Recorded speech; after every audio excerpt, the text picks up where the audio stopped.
The security guard's hand was already on her arm before Sofia Bennett could say a single word in her own defense. One moment she was standing at the nurse's station inside Blue Ridge Regional Medical Center, reviewing a patient's chart after helping save his life. The next, every eye in the surgical recovery unit was watching her being escorted toward the exit like a criminal. Monitors beeped in nearby rooms. A code announcement echoed through the overhead speakers. Staff members froze in place. And at the far end of the corridor stood Hospital Director Richard Holloway, arms crossed, expression calm, watching her leave with the quiet confidence of a man who had already decided the outcome long before the conversation began. Sofia didn't argue. She didn't cry.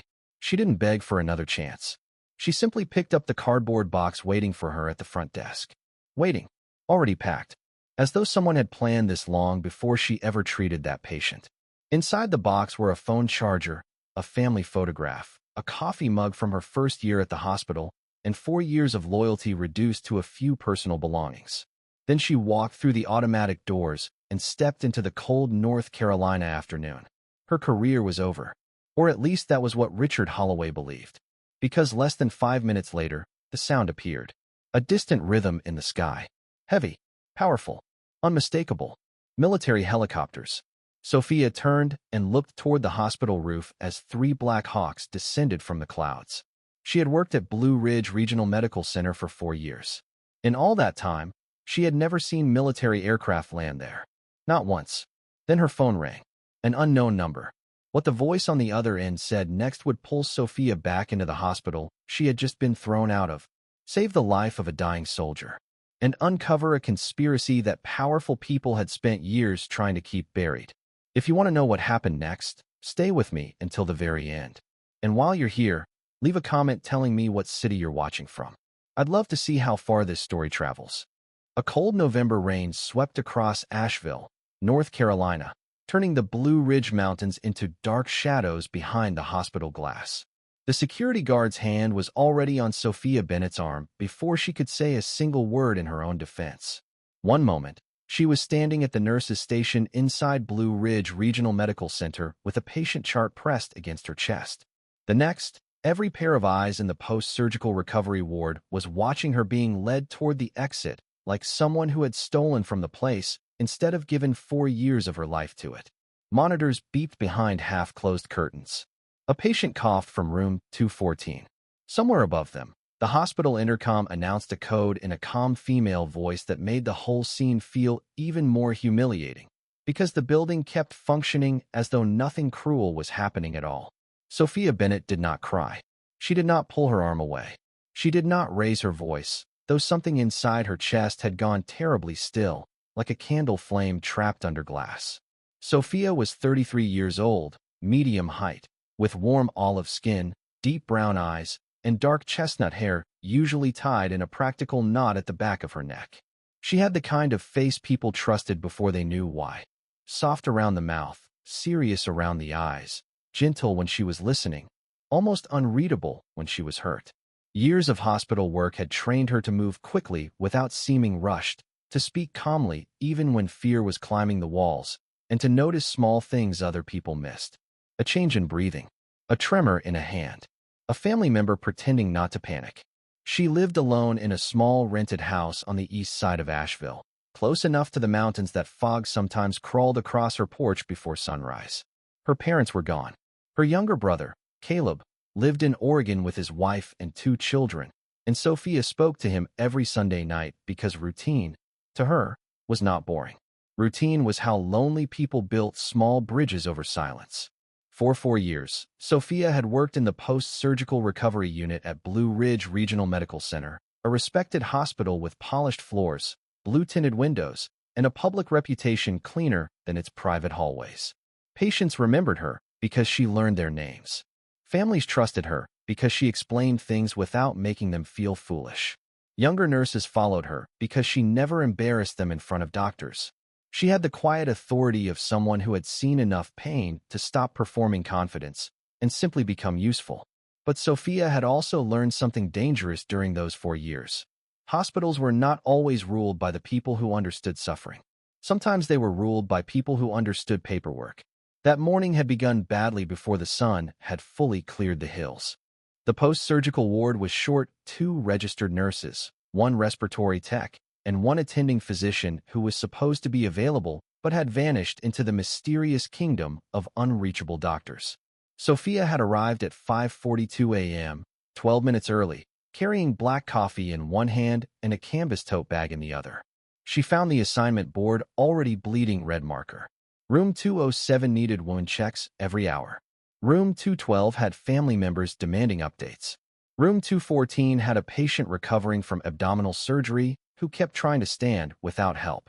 And Room 219, a 68-year-old retired mechanic named Harold Whitcomb, had started the morning with a low-grade fever that did not look dangerous yet, but looked, to Sofia, like a match waiting for dry wood. Harold Whitcomb was a broad-shouldered man with thinning white hair, rough hands, and a stubborn North Carolina drawl that made every complaint sound like a joke he was not quite finished telling. He had spent 40 years repairing diesel engines and had the cracked knuckles to prove it.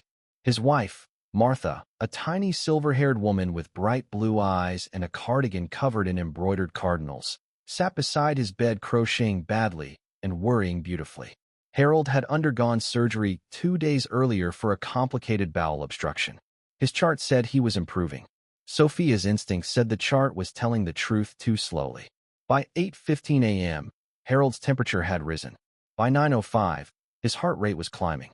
By 9:40, Sofia had paged Dr. Lawrence Keene twice.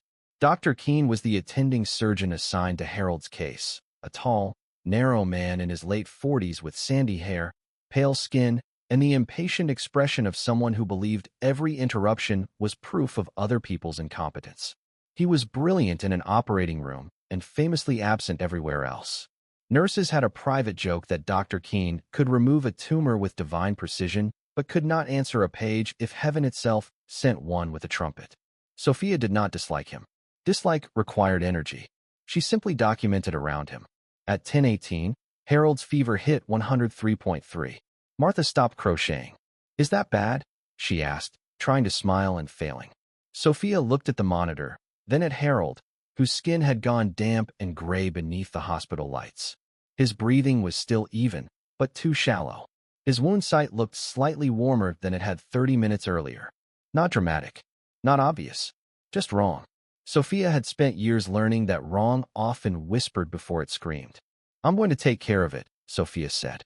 She paged Dr. Keene again. No response. She called the surgical desk. No answer. She called the backup resident, who said he would circle back after finishing another consult. Sofia stared at the phone for 1 second after the call ended, then placed it gently back into its cradle. Her hands were steady. Her stomach was not. The hospital had an escalation policy for suspected post-operative infection when a physician could not be reached. It allowed a registered nurse, under defined emergency conditions, to initiate a fever protocol, blood cultures, increased monitoring, approved hydration adjustment, and preparation for antibiotic review pending physician confirmation. Sofia knew that policy because she had helped train 2 new nurses on it the month before.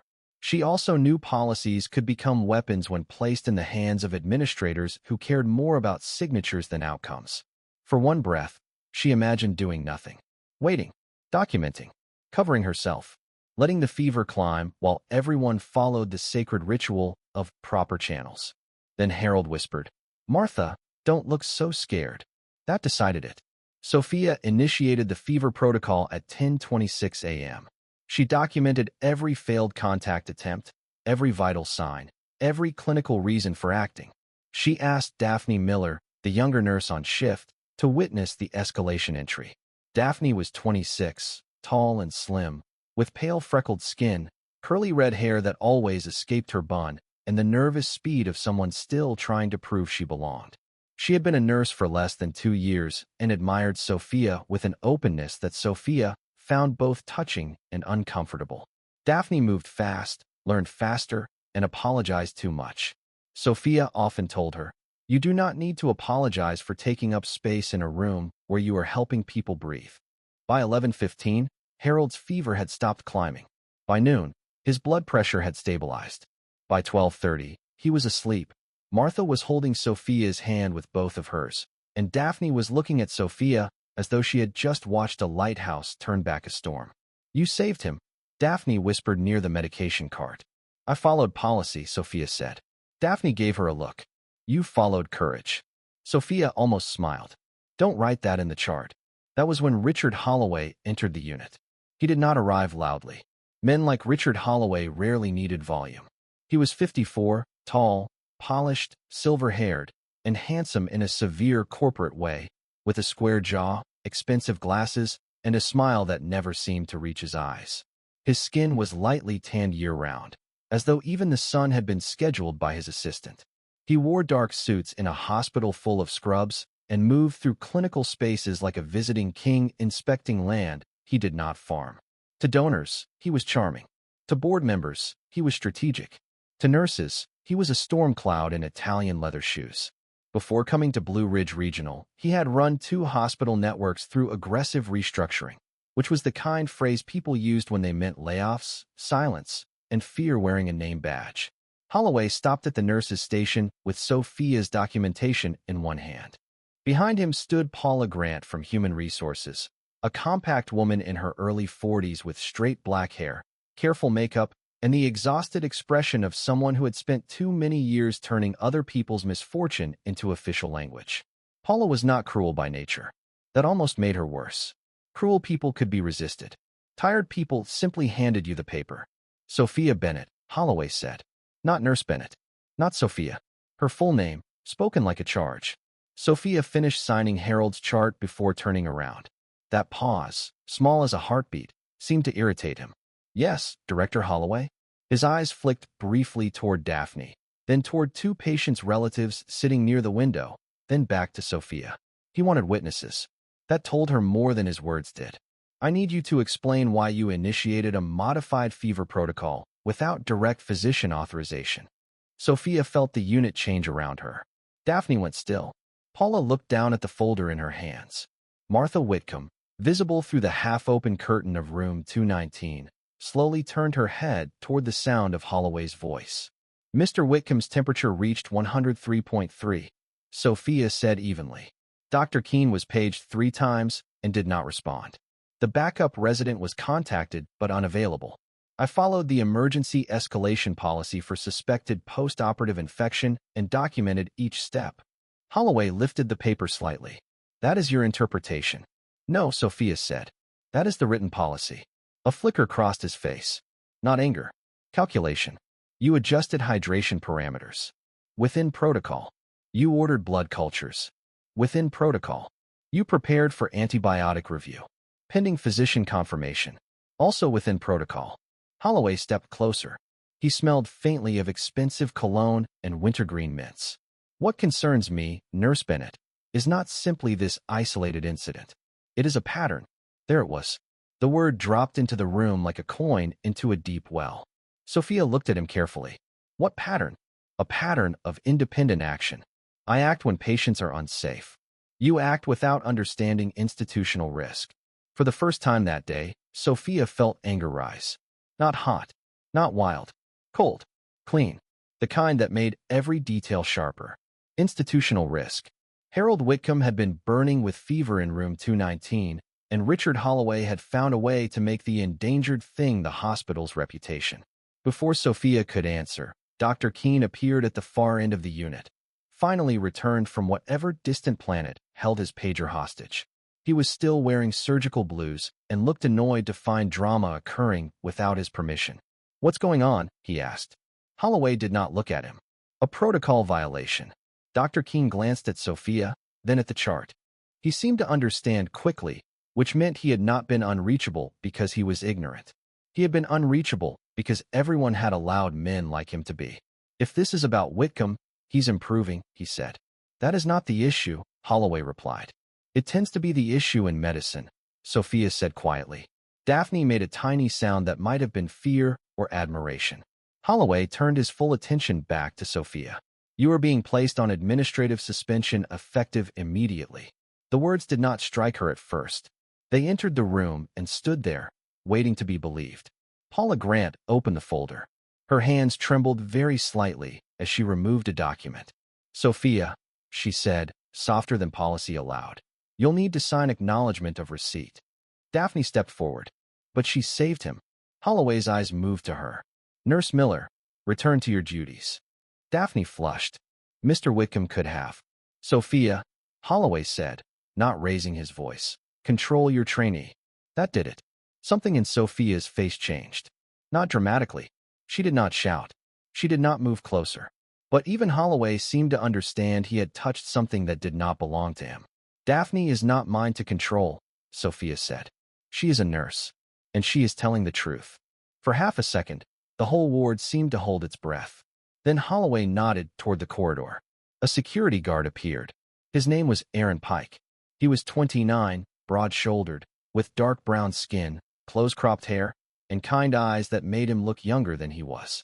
He had a neatly trimmed beard and the heavy, reluctant walk of a man who hated the task given to him but feared the person who gave it more. Sophia knew him from night shifts and cafeteria coffee. He had once helped her carry blankets to the ER during a winter power outage. He was not a bad man. That, too, made the moment harder. I'm sorry, Miss Bennett, Aaron said under his breath. Sophia looked at him. I know. The apology hurt more than the accusation. She signed the acknowledgement form without reading it fully because she already understood the shape of it. Documents like that were not written to tell the truth. They were written to survive inspection. Paula handed her a copy. Holloway watched. Dr. Keene said nothing. Daphne looked close to tears, which Sophia wished she would not do, because tears gave men like Holloway the satisfaction of visible damage. Sophia went to her locker. Someone had already cleared it out. That stopped her. A small cardboard box sat on the bench beneath her locker, her name written on the side in black marker. Inside were her phone charger, a half-used bottle of hand lotion, a photograph of Caleb's children from last Christmas, a faded blue mug that said World's Okayest Nurse, and a paperback mystery novel she had been reading so slowly the detective had probably retired before solving the case. Everything was neat. Too neat. Already packed. Already waiting. So this had been planned.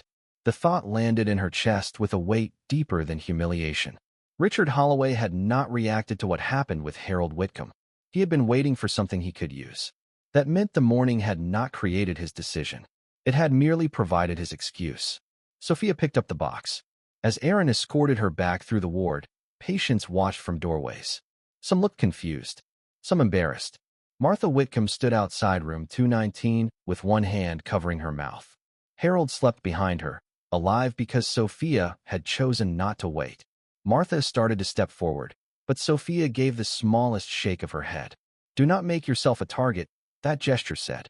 Martha understood. Grief and gratitude filled her face until Sophia had to look away. They passed Daphne near the nurse's station. The young nurse's freckles stood out sharply against her pale skin. I'll tell them what happened, she whispered. Tell the chart first, Sophia said. Daphne blinked. Document everything, Sophia said. Times. Vitals. Calls. Who was present? Memory gets bullied. Documentation doesn't. Holloway, standing behind them, heard that. Sophia knew he heard it because his jaw tightened. Aaron walked her through the lobby. The floors shone beneath them. Visitors moved aside without understanding why. A little boy holding a balloon stared at her cardboard box as if it contained something magical or terrible. The automatic doors opened with a soft mechanical sigh, and Sophia stepped into the cold afternoon rain. Only then did Aaron release her arm. I really am sorry, he said. Sophia looked at him. Rain dotted his uniform shoulders. He seemed ashamed, and she hated that Holloway had made him carry part of this. You did what you were ordered to do, she said. That doesn't always make it right. No, Sophia said. It doesn't. Aaron looked like he wanted to say more, but the radio on his shoulder crackled. He glanced back through the glass doors. The hospital had already swallowed the moment. Inside, life continued. Charts moved. Phones rang. Elevators opened. Payne made its appointments and waited.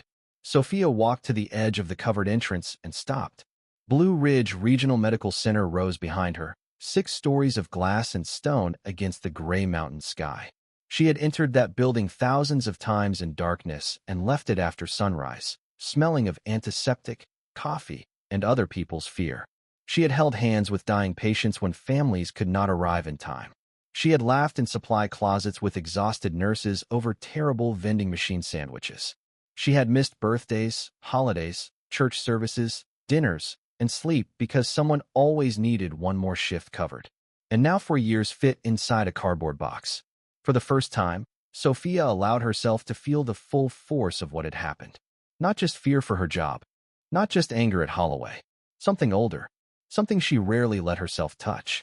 The familiar wound of being useful until she became inconvenient. There had been a time, before Asheville, when Sofia had lived by a different rhythm. Field radios, dust, blood, shouted coordinates, helicopter blades cutting desert air. She did not talk about that life.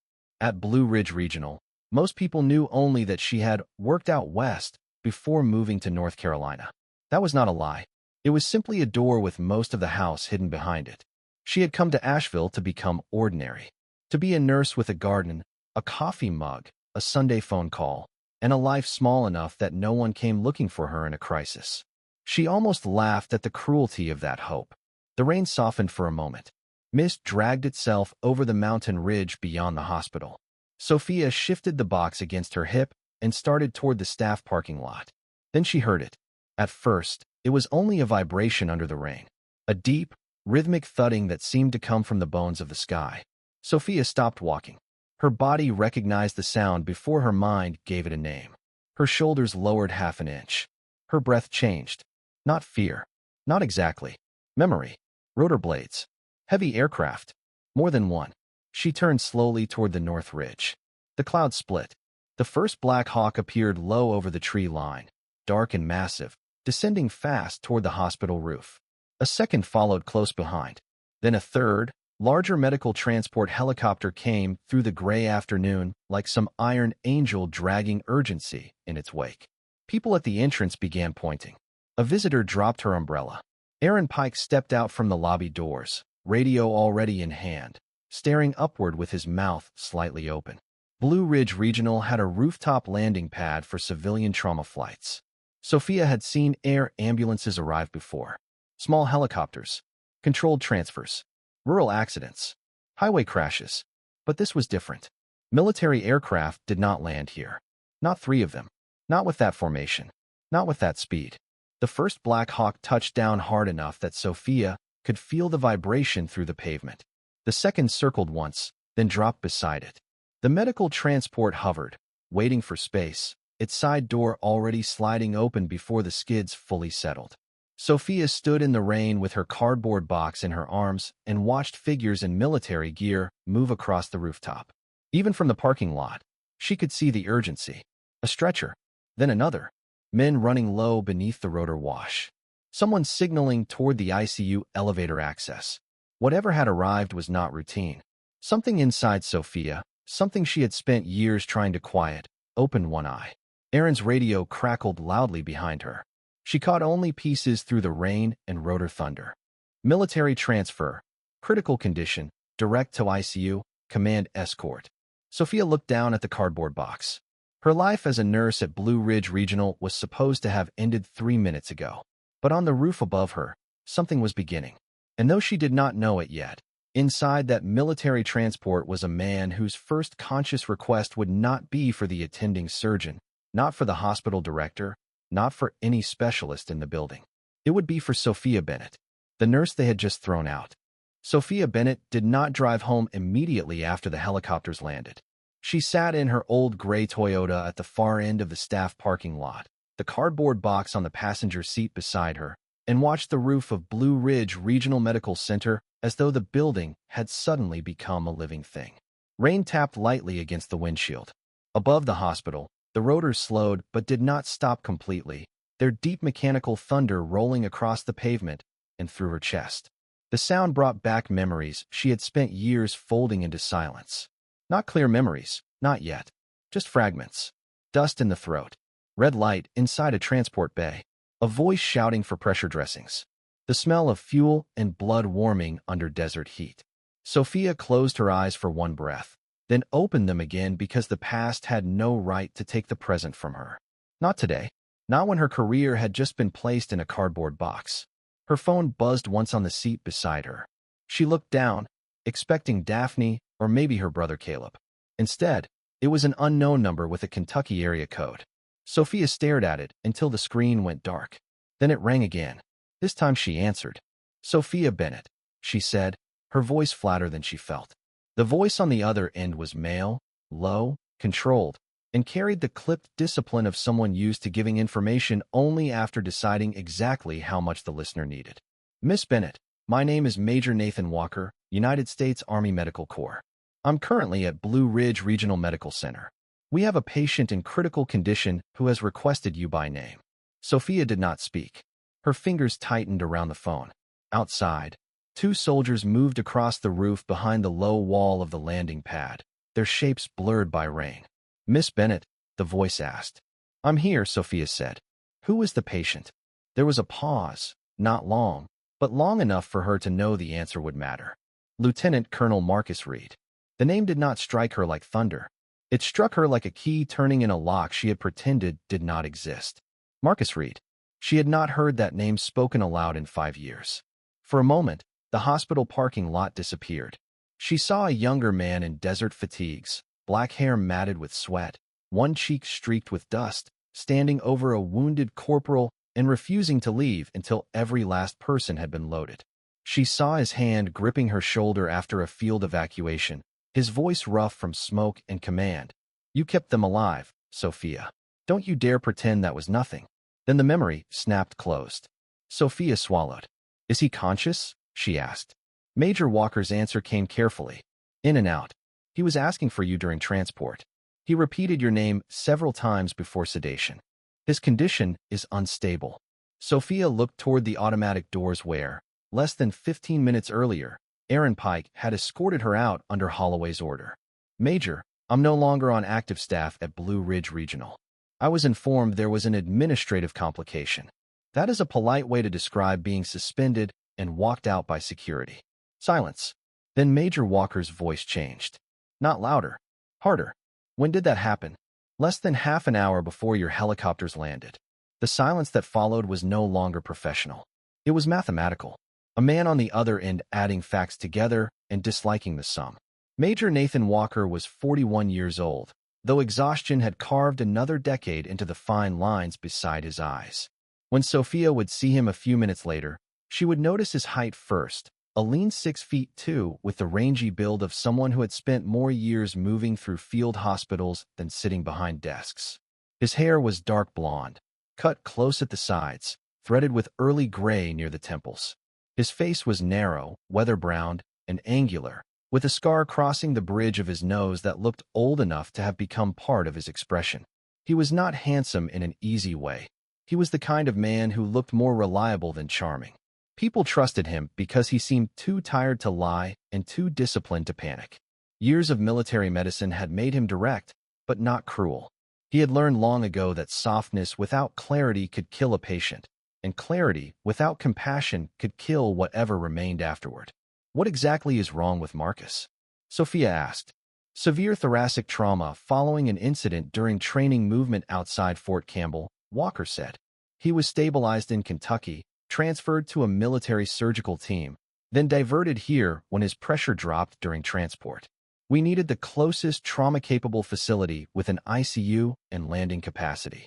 What are his current vitals? Another pause. You're asking clinical questions. You called a nurse who was just suspended. If you want me to walk back into that building, I need to know whether I'm walking into medicine or politics. For the first time, Walker made a sound that might have been grim approval. Both, he said. Blood pressure is unstable. Last reported 84/52 despite fluids and vasopressor support. Respiratory effort poor. Bilateral breath sounds present. Chest tube already placed on the left. Surgical wound is clean. Imaging from Kentucky didn't explain the continued decline. Sofia listened without interrupting. Rain slid down the windshield in thin silver lines. Is he on positive pressure? Yes. BiPAP initiated during transfer. When did the pressure worsen? After the respiratory support was increased. Sofia looked toward the roof again. The answer had not yet formed fully, but something in her mind leaned forward. Who's attending? Dr. Andrew Coleman, ICU medical director. Sofia had heard the name, but had rarely worked with him. I'll be there in 10 minutes, she said. Miss Bennett, Walker said. Hospital administration may attempt to block you. Sofia looked at the cardboard box beside her. The mug inside had tipped over, The words "world's okayest nurse" facing upward like a joke, told by a tired angel. They already did, she said. I'm coming anyway. She did not enter through the emergency doors. She entered through the main lobby, carrying nothing but her phone and her badge, which had not yet been deactivated because bureaucracy, like Mercy, occasionally arrived late. Rain darkened her hair around her face. Her navy jacket was damp at the shoulders. The lobby had changed in the short time since she had left. Two uniformed soldiers stood near the entrance, both young, both alert in the way young soldiers became alert when older soldiers were worried. One was a woman in her late 20s with smooth brown skin, sharp cheekbones, and black hair braided tightly under her cap. Her name tape read Harris. The other was a broad, red-faced man with sandy eyebrows and the anxious strength of someone trying not to look anxious. His name tape read Bowen. They both looked at Sofia as she approached, and Harris stepped forward. Miss Bennett. Yes. Major Walker is waiting upstairs. She hesitated only a fraction. Did he tell you to bring me in? He told us not to let anyone stop you. That should not have comforted her. It did. The elevator ride to the ICU felt longer than it was. Sofia stood between Harris and Bowen, watching the numbers climb. Second floor. Third. Fourth. The hospital smelled of antiseptic, wet coats, and the faint electrical heat of too much equipment running at once. When the doors opened onto the ICU level, the air seemed tighter.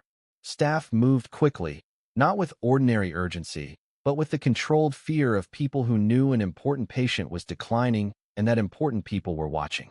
Military personnel stood along the corridor without blocking it, their presence quiet but undeniable.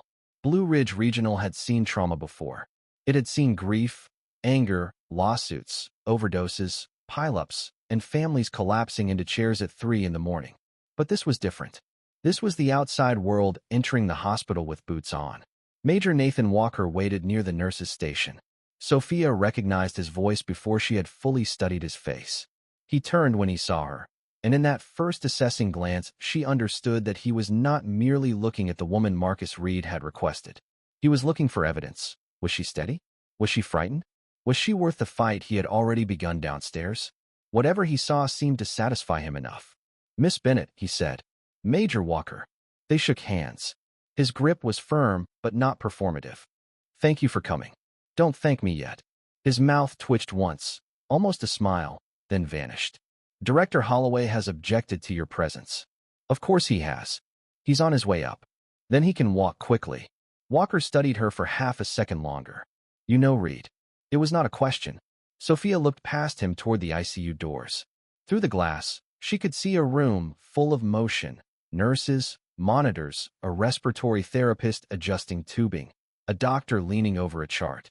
I knew him, she said. A long time ago. He knew you enough to ask for you while barely conscious. Marcus remembers debts. What kind of debt? Sofia's face closed slightly. The kind men like him hate, owing. Walker understood the boundary and did not press. Before they could move toward the ICU, Richard Holloway appeared from the opposite hallway with Paula Grant at his side. Holloway's suit looked untouched by the weather, his silver hair combed neatly back, his expression calm in a way that made Sofia think of locked doors. Paula looked smaller than she had earlier, carrying another folder against her chest like a shield. Holloway slowed when he saw Sofia standing beside Major Walker. For one brief moment, surprise crossed his face. Then he arranged himself into authority. Miss Bennett, he said, you were informed that your suspension prohibits access to clinical care areas. Sofia met his eyes. A patient requested me. A suspended employee cannot simply return because Lieutenant Colonel Marcus Reed, Major Walker said, stepping half a pace forward, is a United States Army officer in critical condition. He specifically requested Sofia Bennett by name. I have documented that request. If this hospital intends to deny patient-requested consultation during a military medical emergency, I will need your refusal in writing immediately. Holloway's jaw tightened. Major, this facility has protocols. So does the Army. Walker's voice remained calm. Ours tend to become very visible when ignored. Paula Grant looked down at the floor. Sofia almost felt sorry for her again. Almost. Holloway shifted tactics. If Miss Bennett enters that room, she does so under direct physician supervision. She performs no independent intervention. She does not touch equipment. She does not alter settings. She does not make clinical decisions. Then I should speak to the physician, Sofia said. Holloway looked at her as if she had spoken out of turn in a room he owned. You are not in a position to negotiate. Sofia stepped closer, not enough to threaten, only enough to make him see that the woman he had escorted out was not the same woman standing before him now. Mr. Holloway, a man is dying behind that glass. If you want to spend his remaining minutes protecting your paperwork, that is your choice. But do not confuse your choice with medicine. Walker said nothing. He did not need to. The silence beside her was more useful than interruption.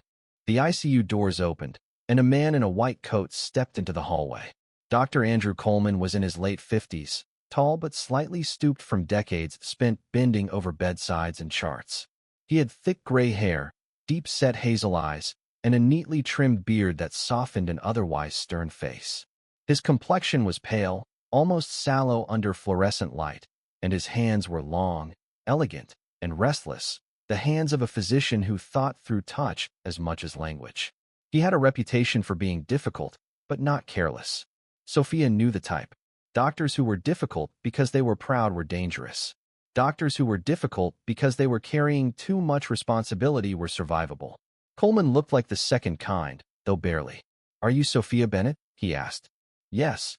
Reed said your name twice before we increased sedation. His eyes flicked to Holloway. At this point, I'm interested in anyone he thinks might help. Holloway's lips thinned.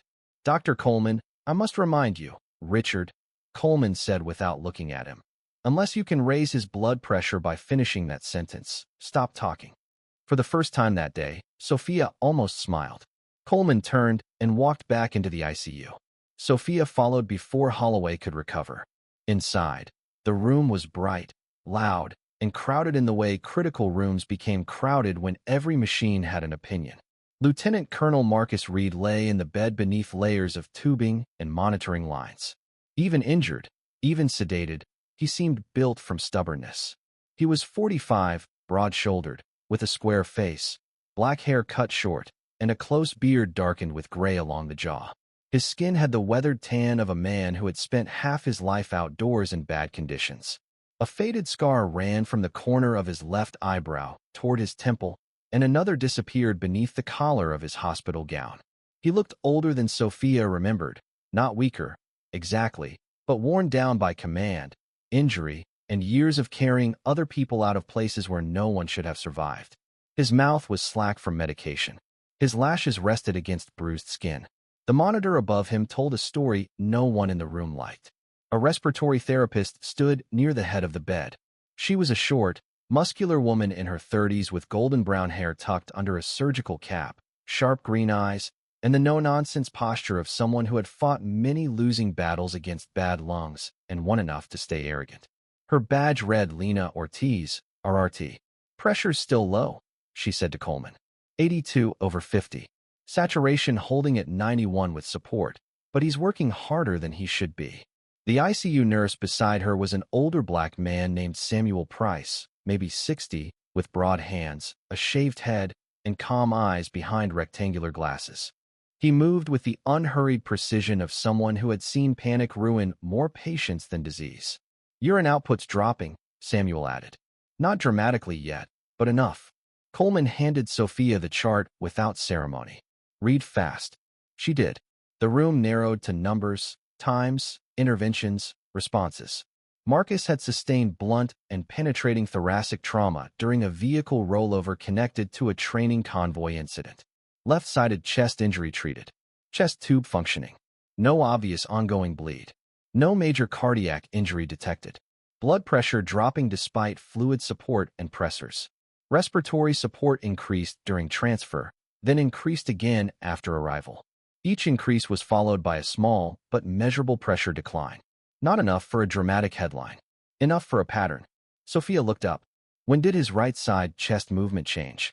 Lena Ortiz frowned. His main trauma is left-sided. I didn't ask where the main trauma was. Coleman's eyes sharpened.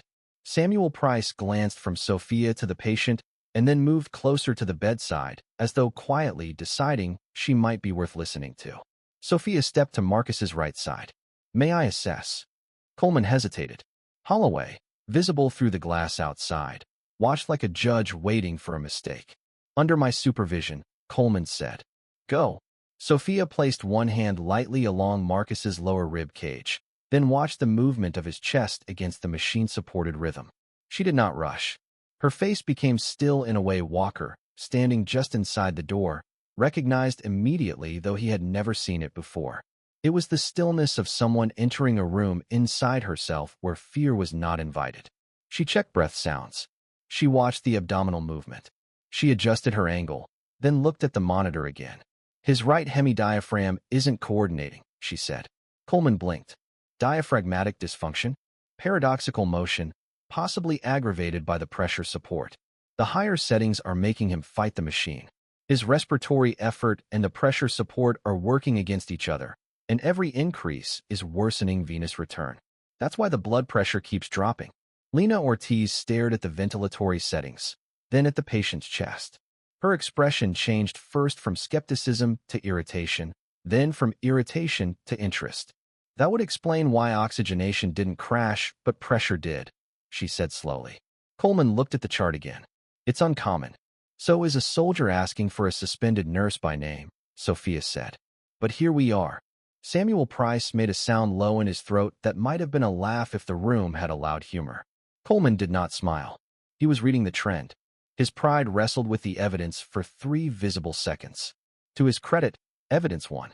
What do you recommend? Sofia looked at Lena, not Coleman, because respiratory therapists were often the difference between theory and survival. Lower the inspiratory pressure. Shift to targeted low-pressure support. Watch blood pressure minute by minute. Reassess chest mechanics in 15 and again at 30. Confirm with ultrasound if he stabilizes enough. Lena nodded once. I can do that. Coleman exhaled. Do it. Outside the room, Richard Holloway moved abruptly, as though the decision itself had offended him. Inside, nobody looked at him. For once, paperwork had been exiled from the bedside. Lena adjusted the settings. Samuel recorded the time. Coleman stayed near the monitor. Walker stood near the wall, arms folded, face unreadable except for a small tightening around the eyes. Sofia stepped back from the bed because her part, for the moment, was not to perform certainty. It was to wait and let the body answer. Waiting was its own kind of trial. Machines clicked. Rain whispered against the ICU windows. Marcus Reed lay between the living and the lost, his body receiving the new rhythm and deciding whether to forgive them for being late. 5 minutes passed. Nothing dramatic happened. At 7 minutes, his respiratory rate eased by 1. At 9 minutes, his oxygen saturation climbed from 91 to 93. At 11 minutes, his blood pressure stopped falling. Lena Ortiz leaned closer to the monitor. Come on, she muttered, not to anyone human. At 14 minutes, the blood pressure rose to 86/54. Samuel Price wrote it down, his broad face calm, but his eyes bright. Coleman said nothing. Sofia kept her hands folded in front of her. She did not pray aloud, but something in her chest bent its head. At 22 minutes, Marcus Reed's blood pressure reached 92/58. The room changed. Not loudly. Hope did not burst in. It entered carefully, like someone afraid of startling the sick. Coleman looked at Sofia then, really looked at her, not as a suspended employee, not as an administrative problem, but as a clinician who had seen the thing everyone else had missed. How did you catch that? He asked quietly.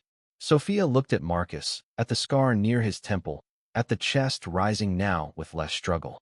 I've seen men survive injuries that didn't read clearly on paper, she said. Sometimes the body tells the truth before the chart does. Walker's expression shifted at that. Something like recognition moved behind his eyes. He had suspected she had a history. Now he understood it had weight. Marcus's eyelids fluttered. The room stilled again, but this time for a different reason. Sofia moved closer despite herself. Marcus, she said, softly enough that only those near the bed could hear. His eyes opened halfway, unfocused and gray with medication. They moved across the ceiling, the light, Coleman, Lena, then found Sofia. For a moment, there was no rank in him, no command, no battlefield, no hospital, only a wounded man returning from some far shore and recognizing the person standing at the waterline. His mouth moved beneath the oxygen mask.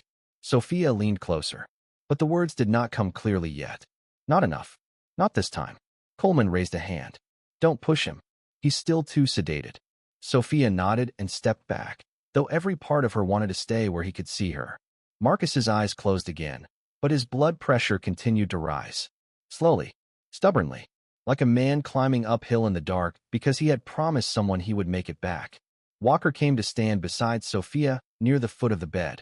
His voice was low. He was right to ask for you. Sofia did not answer immediately. Beyond the glass, Holloway had disappeared from the hallway. That worried her more than his presence. Major, she said, someone needs to make sure my access here is documented as patient-requested consultation under physician supervision. Walker nodded. Already done. And someone needs to copy the vitals trend before it changes in the system. Walker looked at her. You think someone would alter it? Sofia watched the monitor above Marcus Reed's bed. I think I was suspended today for following a policy that saved a patient. I think Director Holloway had my belongings packed before he accused me. And I think men who prepare a box before a conversation are rarely surprised by what they plan to do next. Walker's jaw tightened. Understood. Sofia looked back at Marcus. He had asked for her by name after 5 silent years. He had dragged her past back into the present with the force of a battlefield flare. And now, because she had answered, a dying man's blood pressure was climbing. It should have felt like victory. Instead, beneath the relief, Sofia felt something colder moving through the walls of Blue Ridge Regional Medical Center. Richard Holloway had tried to throw her out for saving Harold Whitcomb. Now she had returned and helped save Lieutenant Colonel Marcus Reed in front of military witnesses, ICU staff, and the very physician Holloway had hoped would keep her contained. That kind of man would not forgive being proven wrong. And Sofia had the terrible feeling that before this night was over, the hospital would reveal why he had been so desperate to remove her in the first place. The first sign that Marcus Reed was truly coming back was not the improvement in his blood pressure. It was the way the room changed around him. Critical care units developed instincts of their own. Nurses who had worked long enough learned to feel the difference between a patient surviving and a patient merely delaying death. Machines could be fooled. Numbers could improve briefly before collapsing again. But there was a subtle shift when a body decided to fight its way home. 27 minutes after Lena Ortiz adjusted the respiratory support settings, Marcus Reed's blood pressure climbed above 94 systolic for the first time since arriving at Blue Ridge Regional Medical Center. Nobody celebrated. Experienced clinicians knew better. But Samuel Price stopped checking the monitor every 15 seconds and started checking every 30. Lena relaxed her shoulders for the first time all evening. And Dr. Andrew Coleman quietly ordered a repeat assessment instead of preparing for another emergency intervention. The difference mattered. Outside the ICU windows, darkness had settled over Asheville. Rain still streaked across the glass, though lighter now. The mountains beyond the city had disappeared into blackness. Inside room 312, Marcus Reed remained motionless. Sofia stood beside the bed, watching, waiting, the same way she had waited beside hundreds of patients before, the same way she had waited beside wounded soldiers years ago. Patience was not passive. Patience was work. Patience was choosing not to interfere while every instinct demanded action. Dr. Coleman stepped beside her. His pressure is holding. For now, you don't sound convinced. Sofia kept her eyes on Marcus. I've learned not to trust improvement until improvement starts trusting itself. Coleman looked at her. That was not something civilian nurses usually said. He filed the observation away. Not for the first time tonight. Who exactly was Sofia Bennett? The question seemed to be occurring to everyone at roughly the same moment. Major Walker leaned against the far wall with folded arms. Lena Ortiz was reviewing ventilator data, but glancing towards Sofia every few minutes. Even Samuel Price looked quietly curious. Sofia noticed all of it, ignored all of it, because Marcus suddenly moved. Not much. A twitch beneath the blanket. A slight tightening of fingers. Then another. Samuel immediately stepped closer. He's responding. Coleman checked the monitor. Heart rate increasing slightly. Brain activity improving. Sedation wearing off. Marcus's eyelids fluttered. Opened. Closed again. Then opened fully. This time his gaze actually focused. The room became silent. He stared at the ceiling. Then at the lights. Then at the monitor. Then finally at Sofia. Recognition appeared instantly. No confusion. No hesitation. As though he had expected her to be standing there all along. His eyes softened. Not dramatically. Just enough. The kind of expression people reserve for someone they trusted during the worst day of their lives. Sofia felt something tighten unexpectedly inside her chest. 5 years. 5 years without seeing him. 5 years of pretending that chapter of her life was finished. Marcus lifted a hand weakly. Sofia stepped closer. He tried to speak. Nothing came out. Lena adjusted the oxygen. Easy, Colonel. Marcus swallowed. Tried again. His voice emerged rough and damaged. Barely more than a whisper. But every person in the room heard it. I knew. Another breath. Sofia. His eyes remained locked on hers. Would find it. Silence. Then Samuel Price slowly exhaled. Lena looked away and smiled. Major Walker shook his head once. Not disbelief. Recognition. Because the dying man had been right. Sofia had found it. Marcus's eyes drifted closed again. Not unconscious. Exhausted. Coleman reviewed the monitor. Pressures still rising. 98. Then 100. The first triple-digit reading since transport. The room collectively relaxed. Not completely, but enough. Coleman turned towards Sofia. I owe you an apology. She blinked. What for? I assumed Walker was exaggerating. Walker smiled faintly. I wasn't. No, Coleman admitted. Apparently not. For several seconds nobody spoke. Then Major Walker's phone rang. His expression changed immediately when he looked at the screen. Military call. Important. He stepped into the hallway. Sofia watched him disappear. A bad feeling touched the back of her mind. Not because of Marcus. Marcus was improving. The problem was everything else. People like Richard Holloway did not simply accept public defeat. Especially not men who built careers on controlling narratives. Tonight he had lost control of one. And Sofia suspected he would not handle that gracefully. The suspicion strengthened 20 minutes later. Walker returned. His expression was colder. Harder. What happened? Sofia asked quietly. Walker glanced toward Coleman. Then toward Samuel and Lena. Finally he said, Director Holloway has filed a formal complaint. Sofia almost laughed. Already. Coleman frowned. On what grounds? Walker pulled out his phone. Unauthorized interference in patient care. The ICU became silent again. This time for a different reason. Lena stared. Samuel blinked once. Coleman actually looked offended. Unauthorized. Walker nodded. He claims Sofia influenced treatment decisions despite being under suspension. Coleman's jaw tightened. That's ridiculous. Apparently not from his perspective. Coleman took the phone. Read the complaint summary. His face darkened. Then he handed it back. He wants documentation reviewed. Walker nodded. He wants her assessment challenged. Sofia leaned against the counter. Not surprised. Disappointed. But not surprised. Because she had already begun seeing the pattern. The accusation itself didn't matter. What mattered was timing. Richard Holloway wasn't trying to win a medical argument. He was trying to create uncertainty. Because uncertainty protected people. Truth was dangerous. That was useful. And Holloway clearly understood that. Samuel Price spoke quietly. That's a strange move. Walker looked at him. Why? If he's innocent. Samuel adjusted his glasses. He should be celebrating. The room fell silent again. Because everyone understood the implication. Only guilty people tried to rewrite victories. Walker nodded slowly. Agreed. Sofia looked through the ICU glass. Toward the administrative floors above. Toward the offices she had spent 4 years ignoring. And for the first time she wondered what Richard Holloway was actually afraid of. The answer arrived sooner than expected. Just before 9 o'clock. Daphne Miller appeared outside the ICU. Still in scrubs. Still visibly exhausted. Still moving too quickly. She spotted Sofia immediately. Relief crossed her face. Then urgency. Can I talk to you? Walker opened the ICU door. Daphne hurried inside. Her red curls were escaping her bun again.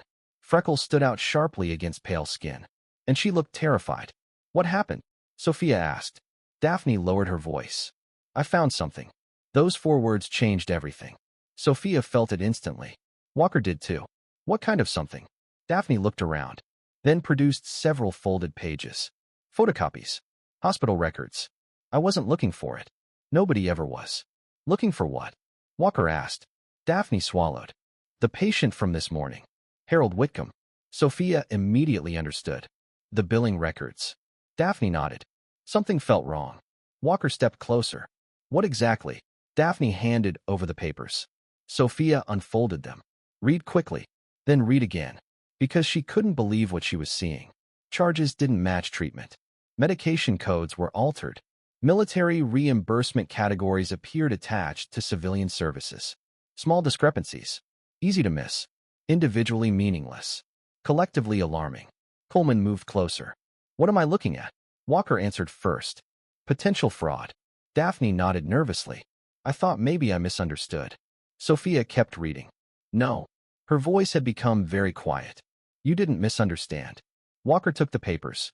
His expression hardened with every page. This came from Wickham's file? Yes. Who has access? Daphne hesitated. Administration. Nobody needed names. Everyone already had one. Richard Holloway. Walker folded the pages carefully, then looked at Sofia. I think we know why he wanted you gone. Sofia stared at the records. A memory surfaced. The speed of her suspension. The pre-packed box. The prepared paperwork. The immediate accusation. None of it had been spontaneous. None of it. She had accidentally looked in the wrong direction. And someone panicked. A cold sensation moved through her stomach. Not fear. Recognition. She had seen this before. Years ago. Different country. Different uniforms. Same behavior. People became dangerous when they believed exposure was close. Walker seemed to reach the same conclusion. Because he immediately pulled out his phone. Who are you calling? Sofia asked. Someone who investigates federal medical contracts. Daphne's eyes widened. Coleman looked toward the door. Samuel Price quietly sat down. Because suddenly the evening no longer felt like a hospital crisis. It felt like the beginning of something much larger. Walker finished the call 3 minutes later. His face gave nothing away.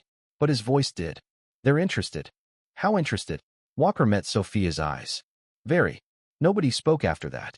Not for several seconds. The monitors continued their steady rhythm. Marcus Reed slept peacefully.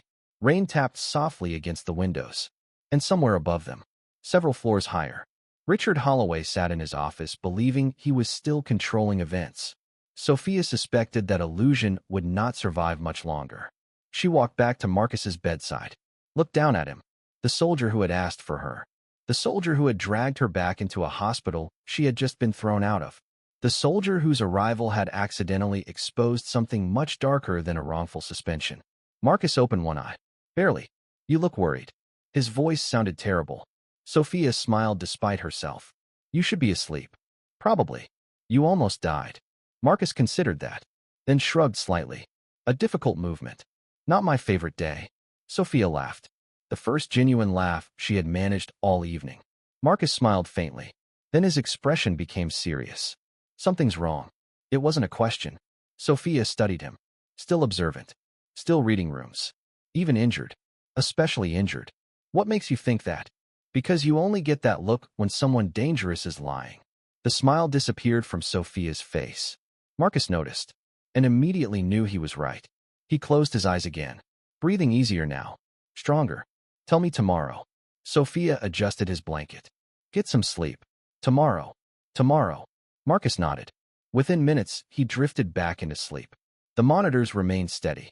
104 systolic. Then 106. His body was finally winning. But as Sofia stood beside the bed, watching the numbers climb, she couldn't stop thinking about the photocopied records in Major Walker's pocket. Because if a young nurse like Daphne had discovered discrepancies in less than an hour, what would federal investigators find when they started looking? And if Richard Holloway had been willing to destroy Sofia's career to protect those records, what else was hidden inside Blue Ridge Regional Medical Center? Sofia looked through the ICU glass toward the dark administrative floors above. For the first time all night, she wasn't thinking about medicine. She was thinking about secrets. And she had a feeling the hospital was full of them.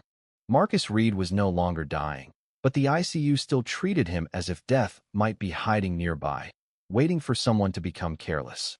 By morning, the rain had stopped over Asheville, leaving the windows of Blue Ridge Regional Medical Center streaked with silver lines and the Blue Ridge Mountains wrapped in a pale veil of fog.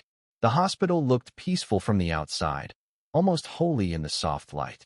Inside, peace had become a rumor. The third-floor ICU carried the strange quiet that followed a night of crisis. Nurses speaking in lower voices, monitors humming like mechanical prayers, and exhausted staff moving with the careful slowness of people who had survived a storm but had not yet checked the damage. In room 312, Lieutenant Colonel Marcus Reed slept beneath warm blankets and watchful machines, his oxygen support reduced, his blood pressure holding, his face less gray than it had been only hours earlier. He still looked battered, like a man who had argued with a mountain and lost badly, but the terrible looseness had left his features. His body had remembered how to fight. Sofia Bennett stood outside his room with her arms folded, reading his numbers through the glass the way other people read weather. 108/64. Oxygen saturation 95.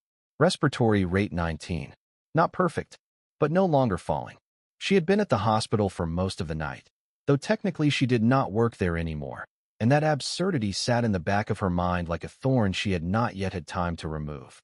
Her suspension papers were still in her car, tucked beside the cardboard box of belongings Richard Holloway had prepared before pretending to discover her mistake. Every time Sofia remembered that box, anger moved quietly through her. Not the bright anger that burned itself out. The older kind. The kind that stayed. Major Nathan Walker came down the hall carrying 2 paper cups of coffee. He had removed his cap, and without it he looked even more tired, the early gray at his temples more visible beneath the fluorescent lights. His tall frame seemed carved thinner by the long night, but his eyes remained alert, clear, and guarded. He handed 1 cup to Sofia without asking whether she wanted it. "It's terrible," he said. "Hospital coffee usually is." Sofia accepted it. "Then why bring it?" "Because terrible coffee is still warm." She looked at him over the rim. That may be the most military medical thing anyone has ever said. His mouth twitched. "We build morale where we can." For a moment, they stood side by side in silence. Inside the room, Samuel Price adjusted Marcus's foreline. The older ICU nurse moved like a quiet ship through dark water, steady and unbothered by the urgency around him. Lena Ortiz was at the respiratory station, reviewing the overnight ventilation data with the fierce concentration of a woman who did not like being surprised by lungs. Dr. Andrew Coleman had gone to speak with radiology about follow-up imaging, though before leaving he had written a note in Marcus's chart so detailed that it might as well have been a shield. Sofia understood the gesture. Coleman was not a sentimental man, but he knew when a record needed to stand upright against an accusation. Walker took a sip of coffee and grimaced. "Good Lord." Sofia nearly smiled. "You were warned." "I was optimistic." "That was your first mistake." He looked at her, and for a brief second, his face softened. Then duty returned. "Someone is coming to speak with you." Sofia did not look away from Marcus. "Someone from the hospital?" "No, Army. Department of Defense." That made her turn.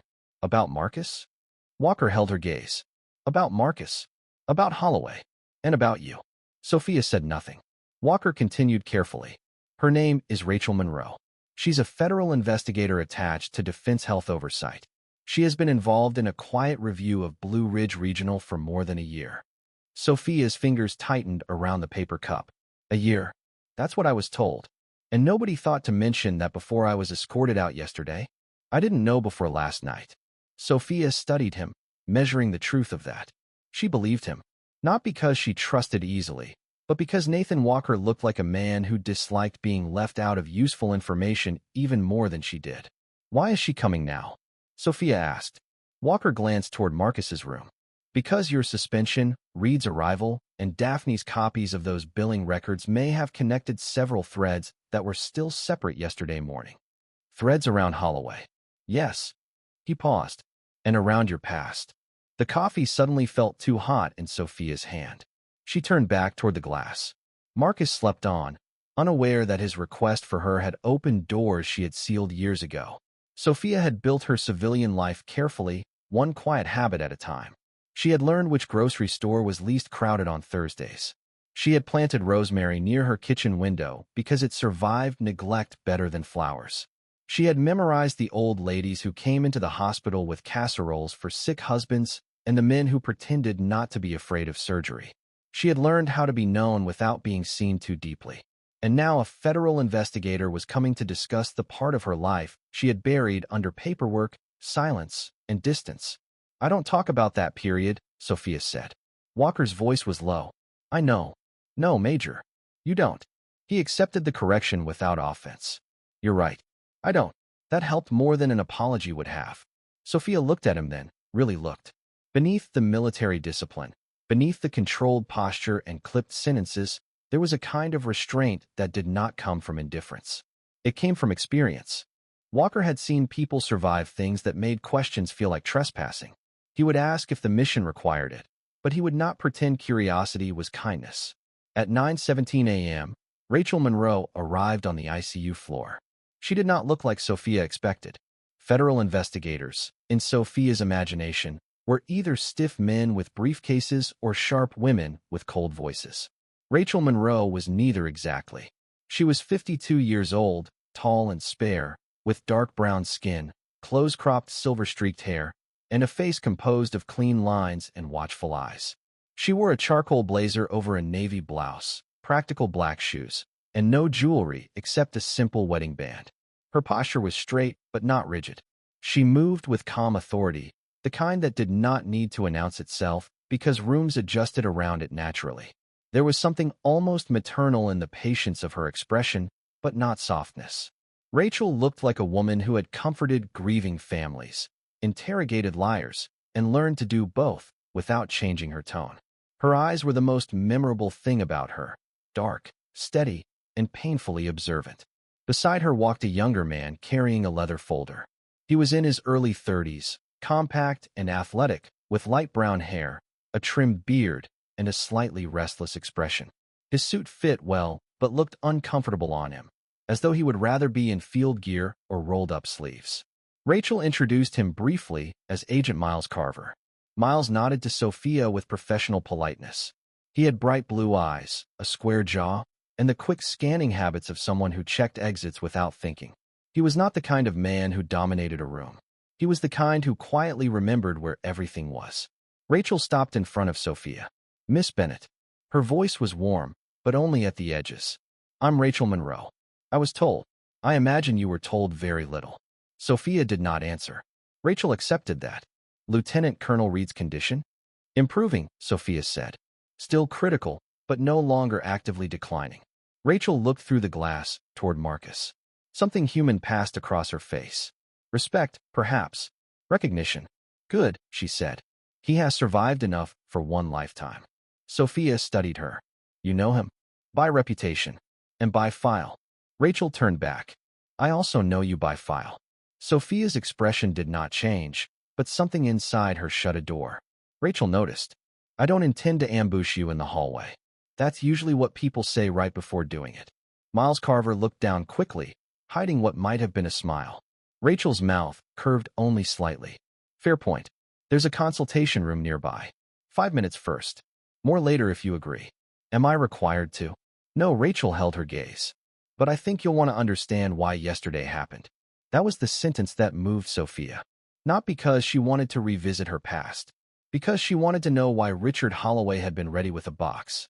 The consultation room smelled faintly of old coffee and lemon disinfectant.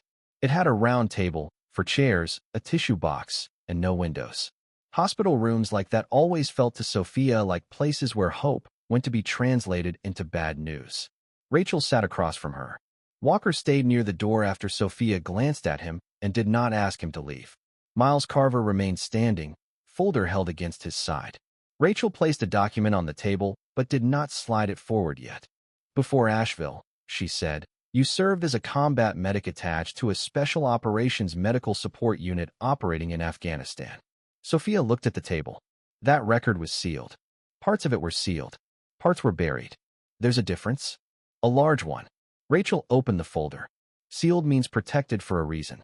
Buried means forgotten by people who benefited from forgetting." Sofia felt the air leave her lungs slowly. Rachel continued. "You were attached under a temporary operational designation during a series of missions in eastern Afghanistan. Your unit supported evacuation and stabilization efforts in areas where standard medical response could not reach quickly enough. You were 27 when the Cordova Valley incident occurred." The name landed heavily. Cordova Valley. Sofia had not heard it spoken in years. Her mind supplied the rest without permission. Broken stone walls, orange dust, a radio screaming through static, the awful silence after the first blast, then the second. Walker was watching her carefully. Sofia kept her face still. Rachel did not dramatize it. "That was a mercy." 6 wounded personnel were trapped after a forward observation structure collapsed during hostile fire. Extraction was delayed. You entered the unstable structure 3 times.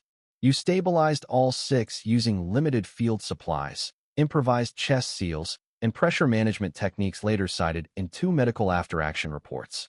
All 6 survived transport. Miles Carver's eyes flicked up from the folder. Even he seemed struck by the plainness of the summary. Sofia's voice came out quiet. Not all of them recovered. Rachel nodded once. No, but all 6 lived. Living and recovering are not the same thing. I know. The way Rachel said it made Sofia believe she did. For a moment, the consultation room seemed too small to hold the past. Sofia remembered Corporal Ellis crying for his mother in a voice that belonged to a child, though he had been 23. She remembered Sergeant Kim laughing hysterically because shock had turned fear into something absurd. She remembered Marcus Reed outside the structure, one arm bleeding, refusing evacuation until the last stretcher came out. She remembered her own hands shaking only after it was over, when there was nothing left to do and no excuse to keep moving. People later called it bravery because they had not been inside her body when terror became a tool. Rachel slid the first page forward. There were 7 commendation recommendations filed after Cordova Valley and related operations. 2 from Marcus Reed, 1 from Colonel David Ashford, 4 from medical command officers reviewing field outcomes. Sofia stared at the page. I never saw this. No, you saw the sanitized separation packet. Why? The operations remained under security review. Then the review closed 14 months ago. Rachel's face hardened slightly. The commendations should have been routed after that. They were not. Sofia gave a small laugh, though there was no humor in it. So they forgot. No, Rachel said. Someone failed. Forgetting is too gentle a word. Sofia looked away. Her throat tightened unexpectedly, and she hated that. She had told herself long ago that medals and papers did not matter. They did not change what happened. They did not erase the blood. They did not bring back the parts of people left behind in war zones and hospital rooms. But sitting there, seeing proof that someone had once written her name down not as a problem, not as a liability, not as a nurse to be escorted out, but as someone who had done something worthy, she felt a grief she had not prepared for. Recognition, withheld long enough, could become another kind of wound. Rachel let the silence sit. Then she said, "Your record matters here because Holloway may not have known the details, but he appears to have known enough to consider you dangerous." Sofia looked back. Dangerous? To him. Rachel opened another section of the folder. Blue Ridge Regional Medical Center has held a Department of Defense Medical Services contract for the Southern Appalachian region for 6 years. The contract covers emergency stabilization, post-surgical recovery overflow, military insurance processing, and specialized care when federal facilities are at capacity. Walker's face tightened. He was hearing parts of this for the first time, too. For the last year, our office has been reviewing irregularities connected to that contract. Sofia leaned back slowly. Billing irregularities. Yes, but not only billing. Rachel's eyes sharpened. 3 nurses filed internal concerns about altered documentation connected to military patients. 2 were terminated within 6 months. 1 transferred after being placed under administrative review. A respiratory therapist reported discrepancies in treatment coding and later withdrew the complaint after what she described as career pressure. We have not yet determined the full chain of responsibility. But Holloway is in it. Richard Holloway arrived at Blue Ridge Regional 14 months ago, Rachel said. The same month the contract entered renewal assessment. Since then, complaints increased, documentation disputes increased, and disciplinary actions against staff connected to those complaints increased. Sofia thought of Daphne's folded copies. Harold Whitcomb's billing codes. Holloway's complaint. The pre-packed box. Rachel continued. Yesterday morning, you pulled a complete review on Harold Whitcomb's file to initiate fever protocol. He wasn't military. No, Rachel said. But the system cross-referenced certain reimbursement codes incorrectly. That is part of the problem. Civilian care categories appear to have been used to mask or balance military reimbursement irregularities. If you had opened the wrong tab, you might have seen something you were not looking for. Sophia's stomach went cold. I didn't. Holloway didn't know that. Walker muttered something under his breath that sounded like a curse. Sofia looked at Rachel. So he suspended me because he thought I found evidence. That is our current theory. And Marcus arriving forced me back into the building. Yes. Rachel's expression softened by the smallest degree. You were removed because Holloway believed you were close to something. You returned because Marcus Reed knew exactly who he trusted when his life was failing. Those two facts collided in a way Holloway could not control. Sofia sat very still. Outside the consultation room, a cart rolled past, wheels squeaking faintly. Somewhere down the hall, a family member laughed too loudly, the brittle laugh of someone trying not to cry. The hospital continued being a hospital, but for Sofia, the walls had changed. Blue Ridge Regional was no longer the place where she had worked quietly for 4 years. It had become a maze built over secrets, and she had been walking through it unknowingly in soft-soled nursing shoes. Rachel gathered the documents, but left one page on the table. The commendation summary. There is more, she said, but not in this first conversation. Why show me this now? Sofia asked. Rachel's answer came gently, and that made it worse. Because before this investigation moves forward, you need to understand that Richard Holloway did not target a reckless nurse. He targeted a woman whose record, if fully known, would make his accusation look not only false, but absurd. Sofia looked at the page. Her name sat there in black ink, tied to a life she had tried to bury. For years, she had believed silence protected her. Now silence had nearly helped someone else destroy her. Rachel stood. Marcus is asking for you again. Sofia looked up. He's awake. Enough to be difficult, according to Agent Carver. Miles finally spoke, dry and understated. He threatened to remove his own if no one told him whether you were still in the building. Walker sighed. That sounds like Reed. Sofia stood, sliding the commendation page back toward Rachel. Rachel did not take it. Keep that copy. I don't want it. That may be true, Rachel said. But you may need it. Sofia looked at the paper for one more second, then folded it once and placed it in her jacket pocket. When she stepped back into the ICU corridor, the morning light had strengthened behind the windows. Marcus was awake inside room 312, pale but conscious, his eyes already searching the hallway. The moment he saw Sofia, his face relaxed. Not much. Marcus Reed had never been a man who gave emotion away cheaply. But it was there. Sofia walked toward him with Rachel Monroe's revelations pressing against her ribs like a second heartbeat. Her suspension had not been random. Her past had not stayed buried.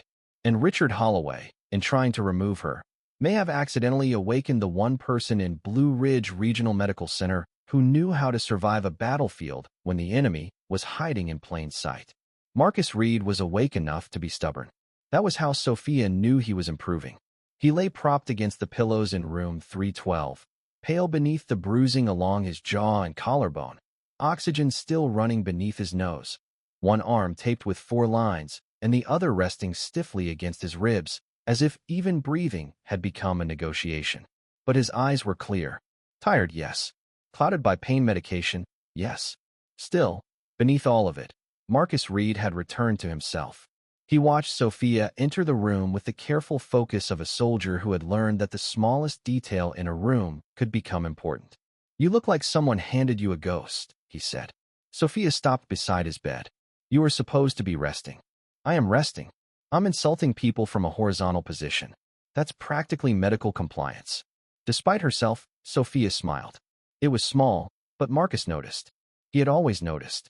Years ago, in places where dust covered every face and fear made people cruel or honest, Marcus had been the kind of officer who read silence as carefully as reports.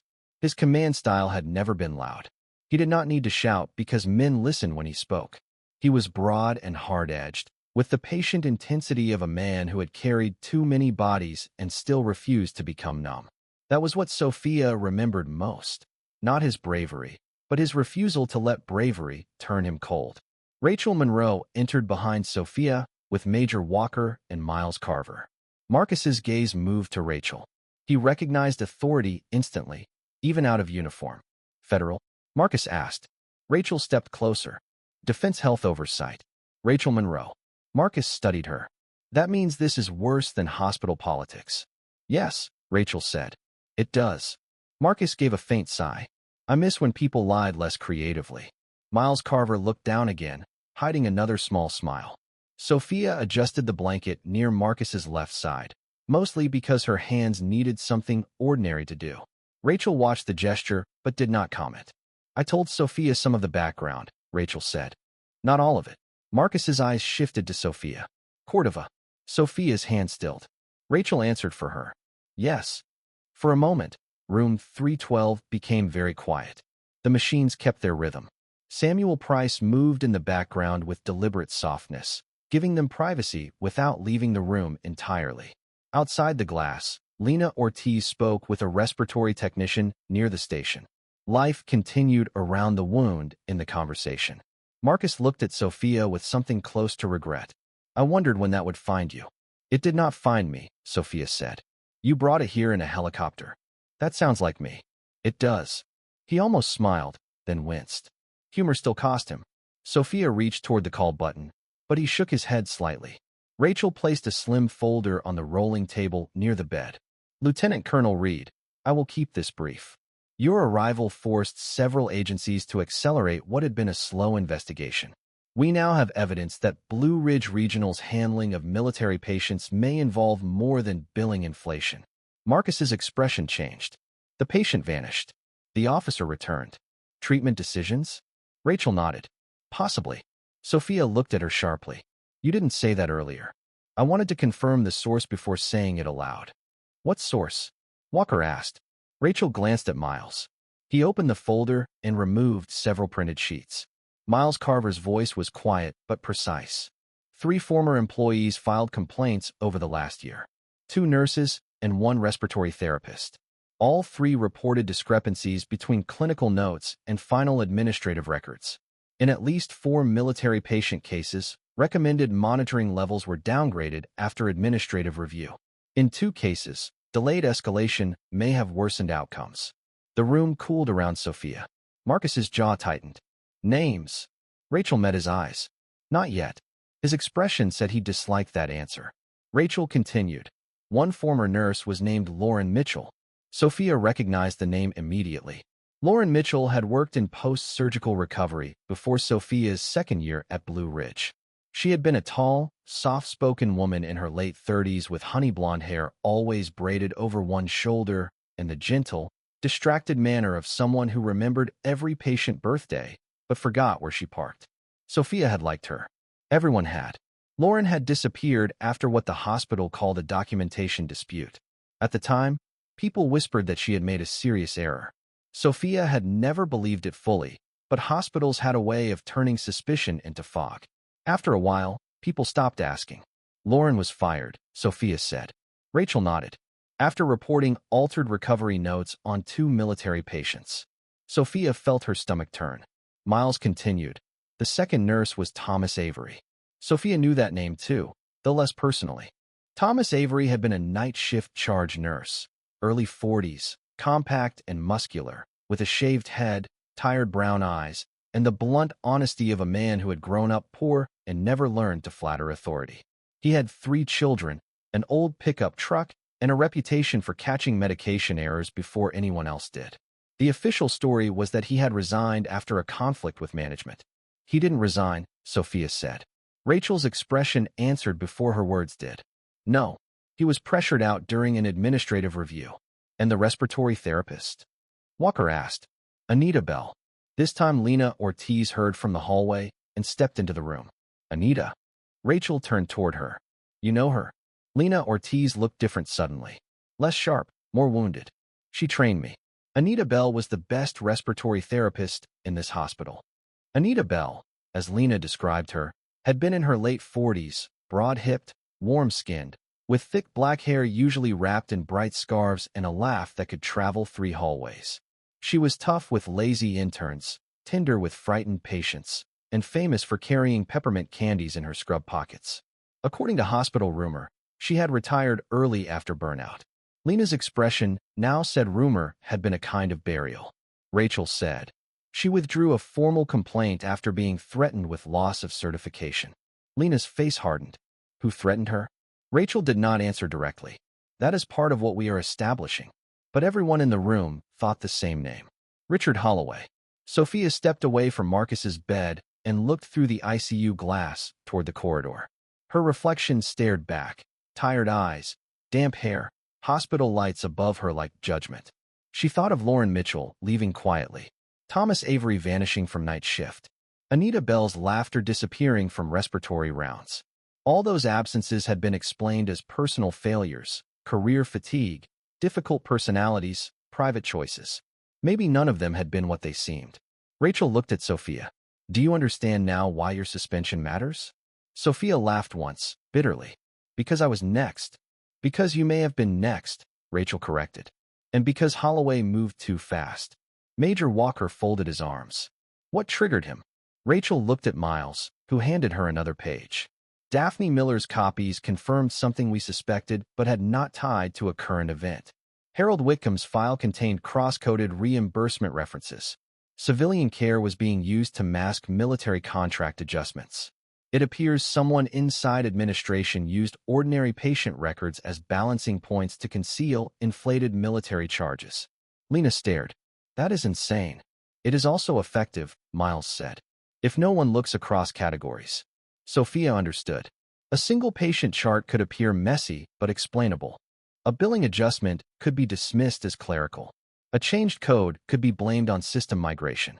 But across dozens of files, the pattern would become visible. Unless the people noticing it were discredited first.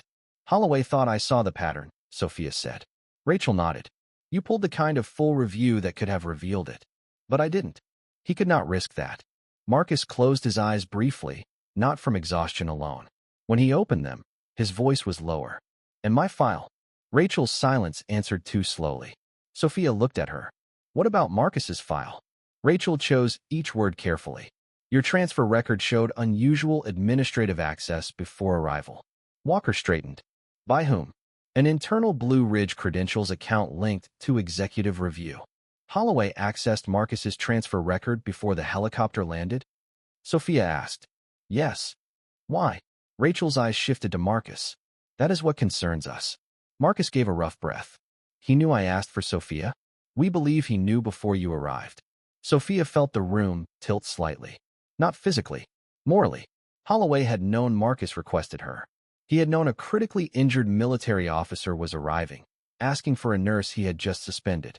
And still he had tried to keep her out. Not because of policy. Because of fear. Rachel continued. If Sofia had not returned, your declining condition might have been attributed to trauma complexity. The missed respiratory mechanics issue could have remained buried under severity of injury. Coleman appeared at the doorway just in time to hear the last sentence. His face darkened. Dr. Andrew Coleman had looked tired the night before. Now he looked angry. His gray hair was slightly disordered, his beard rougher than usual, and his white coat hung open over wrinkled blue scrubs. But his eyes were sharp. He stepped into the room slowly. Are you suggesting someone intended for Colonel Reed's deterioration to continue? Rachel looked at him. We are not making that conclusion yet. But you are considering it. Yes.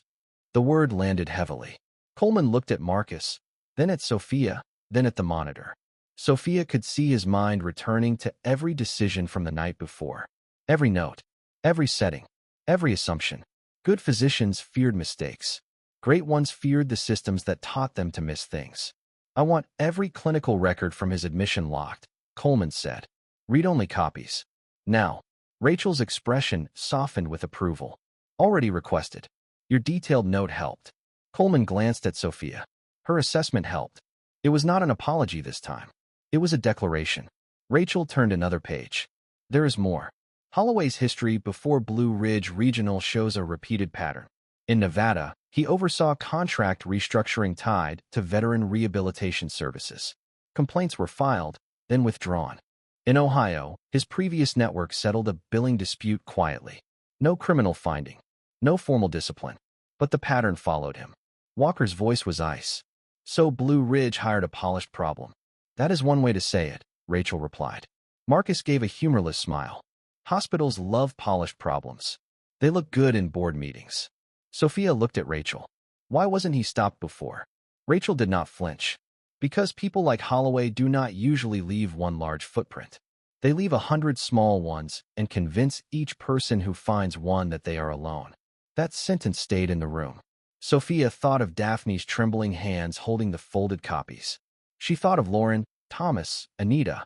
She thought of herself standing in the lobby with a cardboard box, humiliated but silent because silence felt safer than giving Holloway more to use. 100 small footprints. 100 lonely witnesses. Rachel closed the folder. We are moving from review to active investigation. That means we need formal statements. From Daphne. From Dr. Coleman. From respiratory staff. From anyone who saw your suspension. And from you. Sofia expected the request. Still, her body resisted it. Formal statements meant records. Records meant questions. Questions meant her past would no longer remain neatly folded away in a file no one opened. The quiet life she had built in Asheville was cracking along old seams. Marcus watched her. Sofia. She looked at him. You don't have to disappear this time. The words were simple. They hurt anyway. Because he knew. Not everything. Not all the ways she had gone home after Afghanistan and found ordinary rooms impossible. Not how grocery store lights had once made her dizzy because they were too bright and too safe. Not how she had avoided reunions, ignored calls, changed states, changed hospitals, changed the shape of her days until she could breathe without waiting for alarms. But he knew enough. He knew she had survived by becoming hard to find. Rachel's voice softened. Miss Bennett, your statement does not require you to become public. Not now. But it may protect your license, expose falsified discipline, and help us reach the people Holloway harmed before you. Sofia looked through the glass again. Daphne stood at the nurse's station, pale and nervous, pretending to organize charts she had already organized twice. Young, frightened, brave enough to make copies anyway. Sofia saw herself in her, not as she was now, but as she had once been before war burned away the illusion that courage felt clean. What happens if I give the statement? Sofia asked. Rachel answered honestly. Holloway will know the situation is beyond hospital control. And if I don't, he may continue framing the suspension as a legitimate clinical discipline issue. It would slow us down. Sofia nodded once. That was all. A decision, when truly made, often became very quiet. I'll give the statement. Walker's shoulders eased slightly. Marcus closed his eyes, relieved. Lena Ortiz said, I will too. Everyone looked at her. Lena lifted her chin. If Anita Bell was threatened, I want that on record. And I saw what Sofia found last night. I'll say it.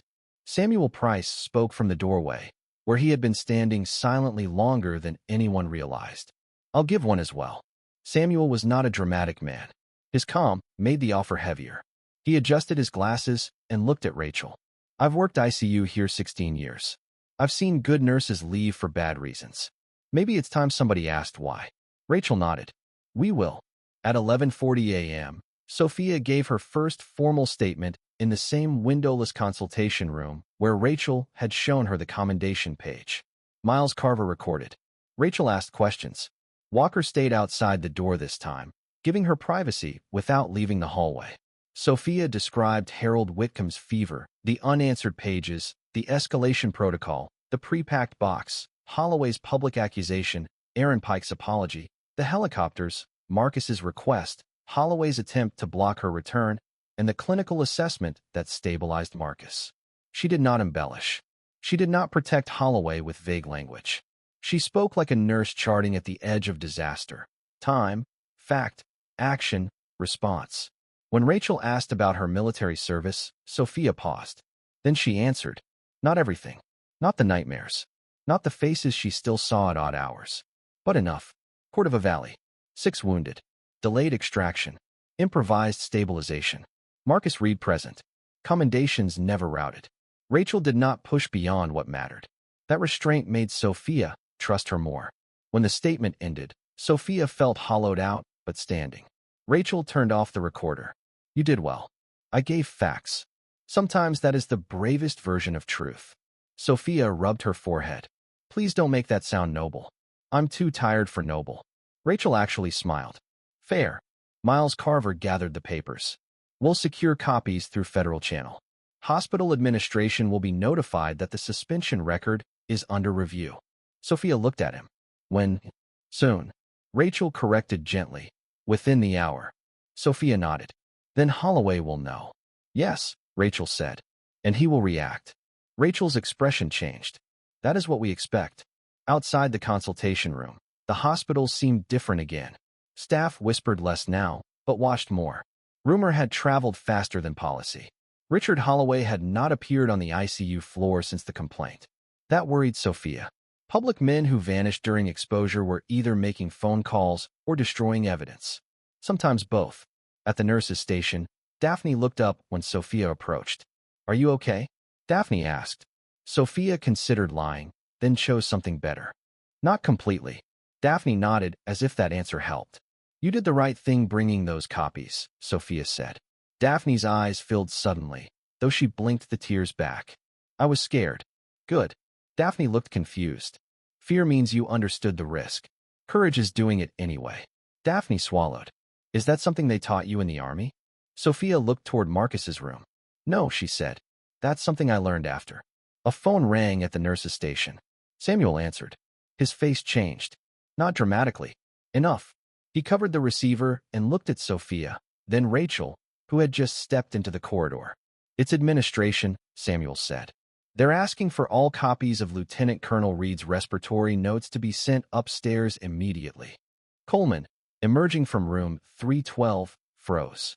Rachel's eyes narrowed. Sofia felt the last piece settle. Holloway knew, and he was already reaching for the records.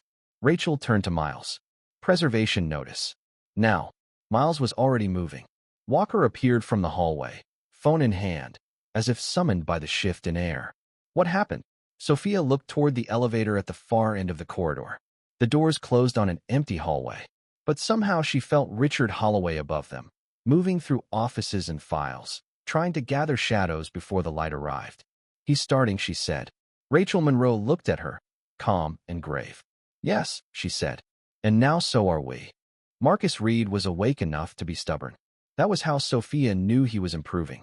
He lay propped against the pillows in room 312, pale beneath the bruising along his jaw and collarbone, oxygen still running beneath his nose, one arm taped with 4 lines, and the other resting stiffly against his ribs, as if even breathing had become a negotiation. But his eyes were clear. Tired, yes. Clouded by pain medication, yes. Still, beneath all of it, Marcus Reed had returned to himself.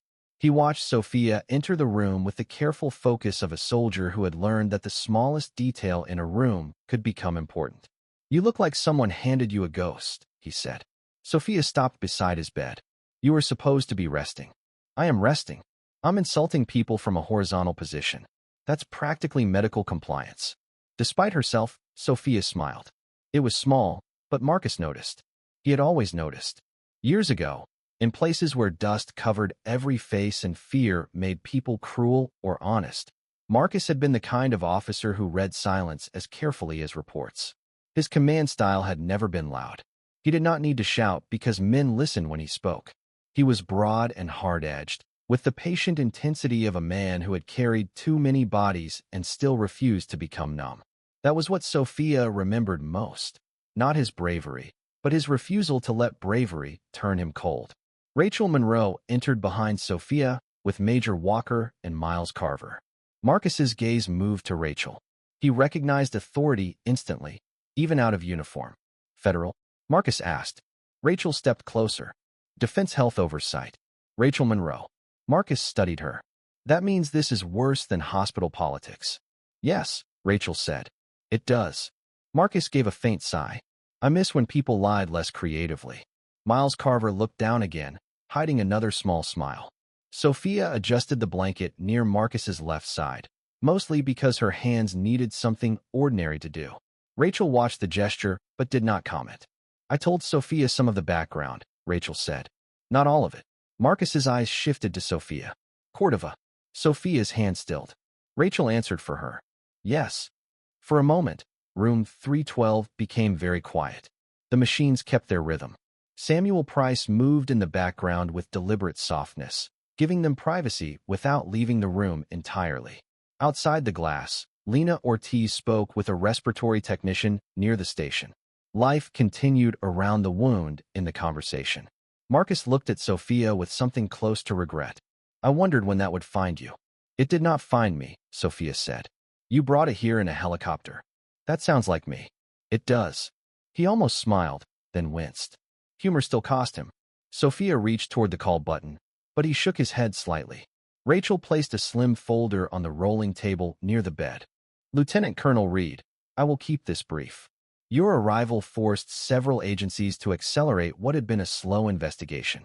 We now have evidence that Blue Ridge Regional's handling of military patients may involve more than billing inflation. Marcus's expression changed. The patient vanished. The officer returned. Treatment decisions? Rachel nodded. Possibly. Sofia looked at her sharply. You didn't say that earlier. I wanted to confirm the source before saying it aloud. What source? Walker asked. Rachel glanced at Miles. He opened the folder and removed several printed sheets. Miles Carver's voice was quiet but precise. 3 former employees filed complaints over the last year. 2 nurses and 1 respiratory therapist. All 3 reported discrepancies between clinical notes and final administrative records. In at least 4 military patient cases, recommended monitoring levels were downgraded after administrative review. In 2 cases, delayed escalation may have worsened outcomes. The room cooled around Sofia. Marcus's jaw tightened. Names. Rachel met his eyes. Not yet. His expression said he disliked that answer. Rachel continued. 1 former nurse was named Lauren Mitchell. Sofia recognized the name immediately. Lauren Mitchell had worked in post-surgical recovery before Sofia's second year at Blue Ridge. She had been a tall, soft-spoken woman in her late 30s with honey blonde hair always braided over one shoulder and the gentle, distracted manner of someone who remembered every patient birthday but forgot where she parked. Sofia had liked her. Everyone had.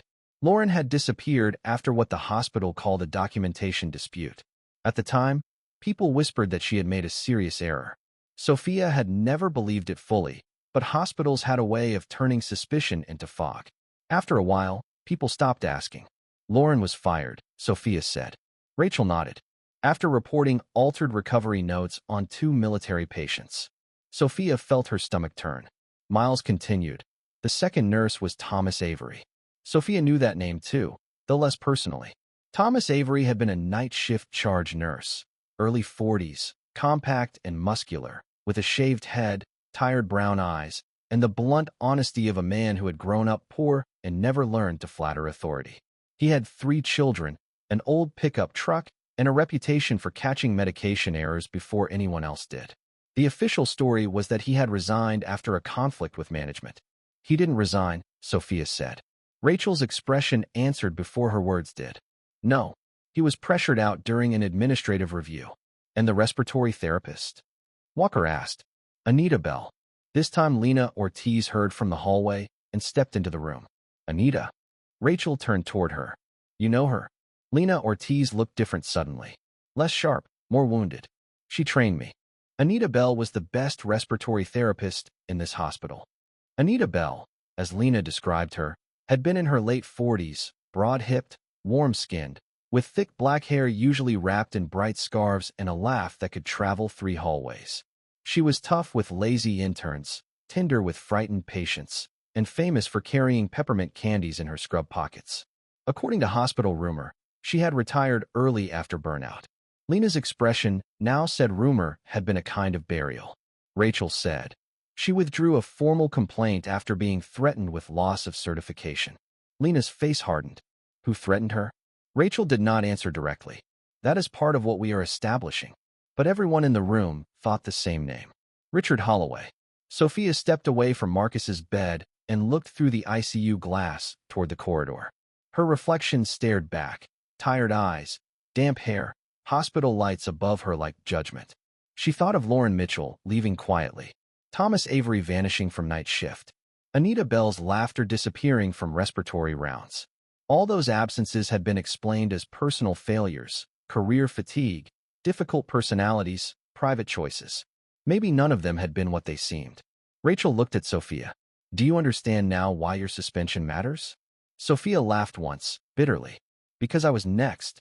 Because you may have been next, Rachel corrected. And because Holloway moved too fast.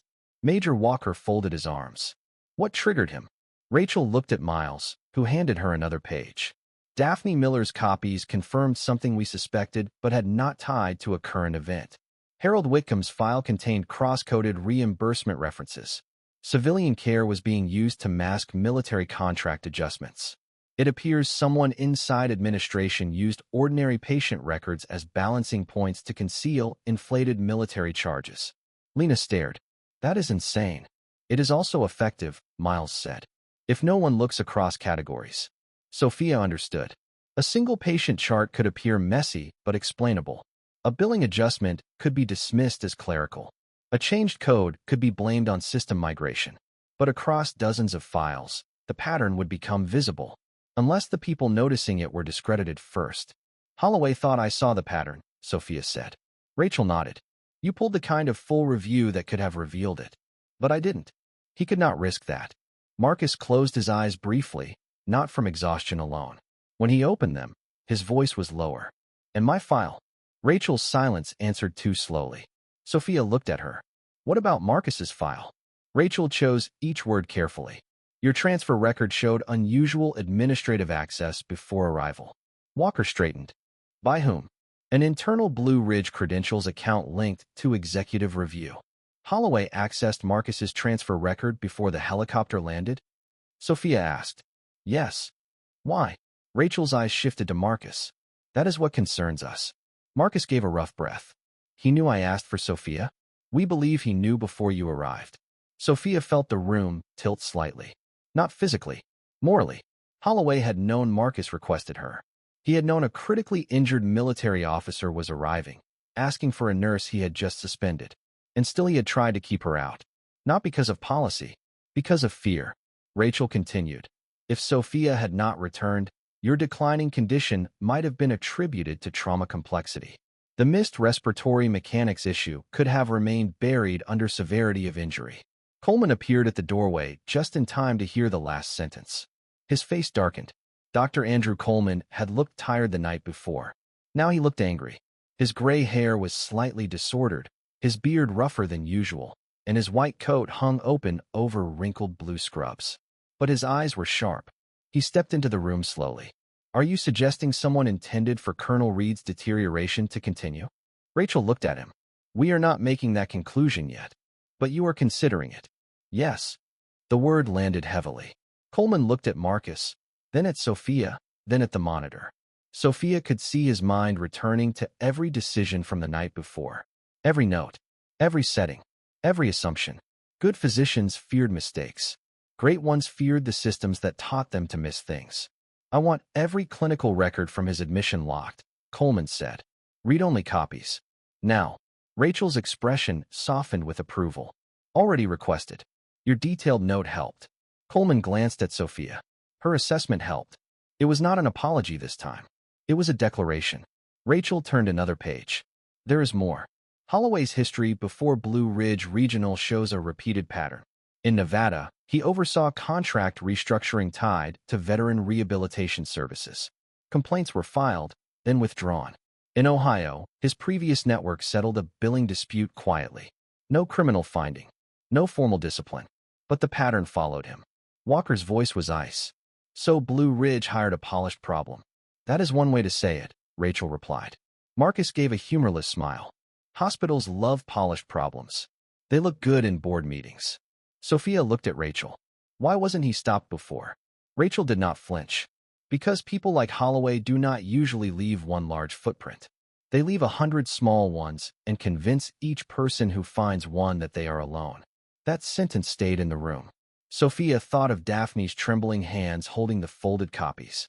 She thought of Lauren, Thomas, Anita. She thought of herself standing in the lobby with a cardboard box, humiliated but silent because silence felt safer than giving Holloway more to use. 100 small footprints. 100 lonely witnesses.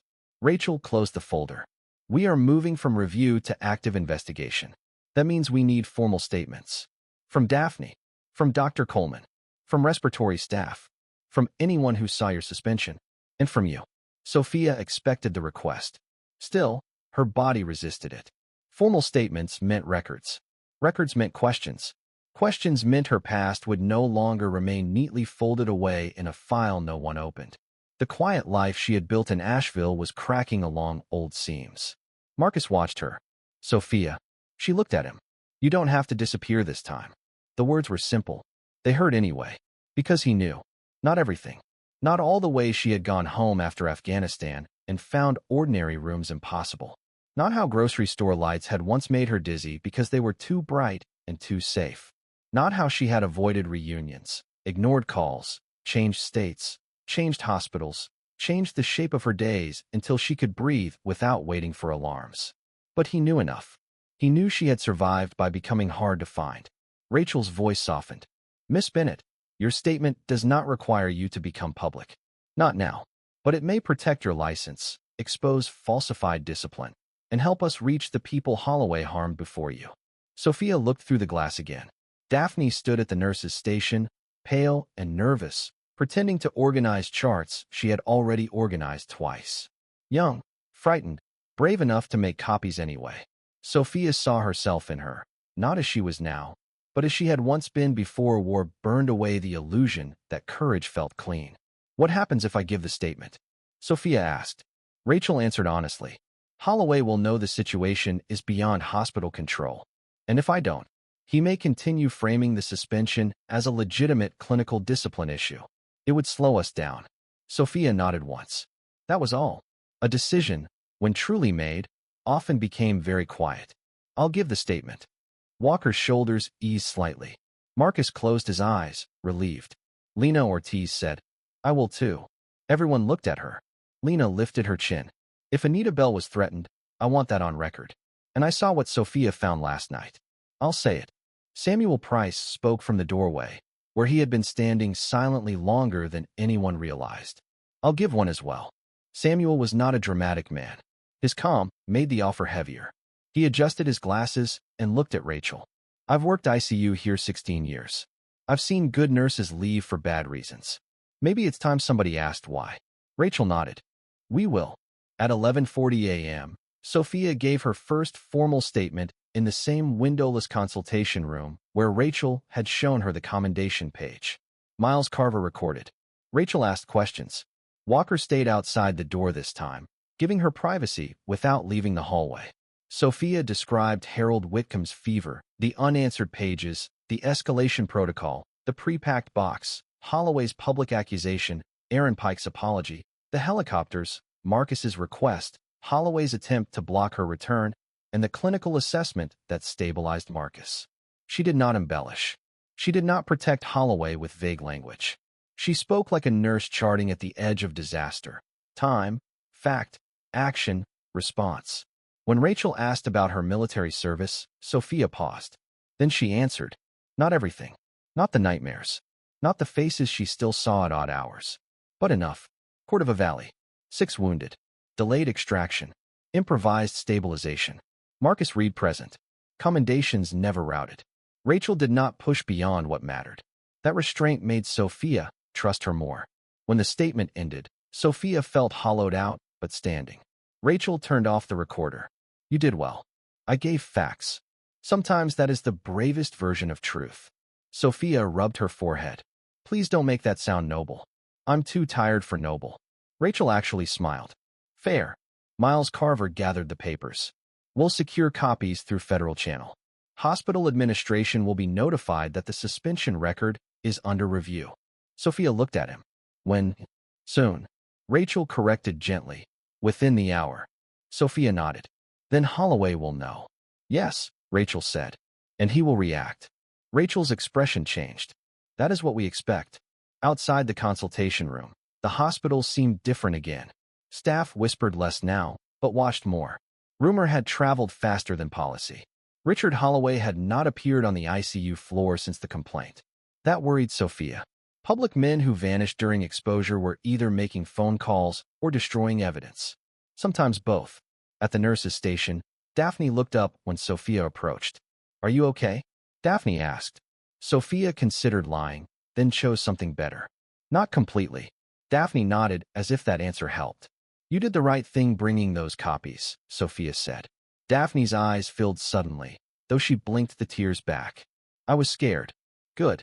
Daphne looked confused. Fear means you understood the risk. Courage is doing it anyway. Daphne swallowed. Is that something they taught you in the army?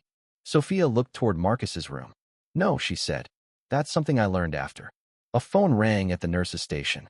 Samuel answered. His face changed. Not dramatically. Enough. He covered the receiver and looked at Sofia, then Rachel, who had just stepped into the corridor. "It's administration," Samuel said. "They're asking for all copies of Lieutenant Colonel Reed's respiratory notes to be sent upstairs immediately." Coleman, emerging from room 312, froze.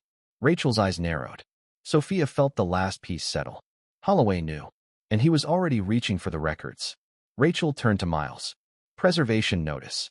Now, Miles was already moving.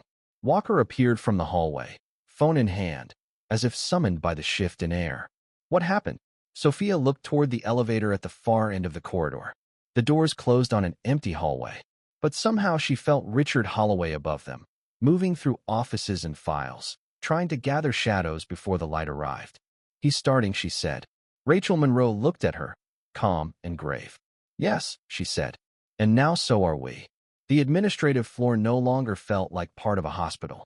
It felt like the hallway of a company that had just discovered its foundation was cracking. The moment the elevator doors opened, Sofia saw movement everywhere. Secretaries stood outside offices pretending to organize paperwork while clearly listening to every conversation. Department managers clustered in small groups that dissolved the instant anyone approached. Phones rang continuously behind closed doors. A man from accounting hurried past carrying 3 file boxes and nearly collided with Major Walker before changing direction so quickly he almost dropped them. Fear had a scent. Sofia had learned that years ago. Not a literal smell. A tension. A vibration. The feeling that people were suddenly calculating which version of yesterday they would describe tomorrow. Rachel Monroe stepped out first. Miles Carver followed. Major Walker remained slightly ahead of Sofia. The 2 military escorts took positions behind them. Nobody stopped them. That alone told Sofia something. Richard Holloway usually controlled this floor. Today he was losing that control. A receptionist stood from behind a curved wooden desk near the executive offices. Her name tag read Janice Wells. Janice was a woman in her early 60s with carefully styled silver hair, thin reading glasses hanging from a chain around her neck, and the nervous posture of someone who had spent decades surviving powerful personalities without becoming one herself. She looked exhausted. Not from work. From secrets. "Can I help you?" she asked. Rachel showed identification. "We're looking for Director Holloway." Janice hesitated. That hesitation lasted less than 2 seconds. But everyone noticed it. Rachel noticed. Walker noticed. Sofia noticed. Most importantly, Janice noticed that they noticed. "His office," she said carefully, pointing down the hallway. Rachel nodded. "Thank you." They continued. Janice sat back down slowly. Sofia glanced over her shoulder. The older woman looked relieved, as though she had spent months waiting for someone else to ask the question.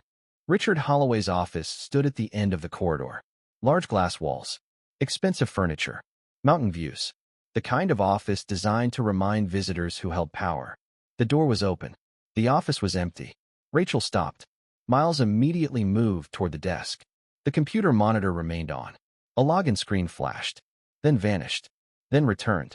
As though someone had disconnected too quickly, Walker checked the adjoining conference room. Empty. Coleman's administrative contact, who had followed upstairs a minute earlier, checked the executive lounge. Empty. Rachel walked behind the desk. Something on the floor caught her attention. A cable. Still swinging gently. Recently disconnected. Miles crouched beside the workstation. External drive. Rachel nodded. "How recent?" Miles touched the computer tower. "Still warm." "Minutes." Walker's expression darkened. "He knew we were coming." "No," Rachel said. "He knew we were close." Sofia looked around the office. Family photographs. Awards. Industry recognition plaques. A framed article praising hospital leadership. Everything carefully arranged. Everything designed to tell visitors who Richard Holloway wanted them to believe he was. Successful. Respected. Trustworthy. But Sofia remembered the cardboard box. The prepared paperwork. The fake discipline. The fear behind his eyes. The office suddenly felt like a stage set after the actors had fled. Miles opened a system activity screen. His eyebrows lifted. What? Someone initiated multiple archive exports. To the external device? Yes. Rachel stepped closer. Completed? Miles checked again. His expression sharpened. No. Walker folded his arms. What stopped it? Miles turned toward Rachel. The preservation notice. For the first time that day, Rachel Monroe smiled. Not warmly. Not happily. Professionally.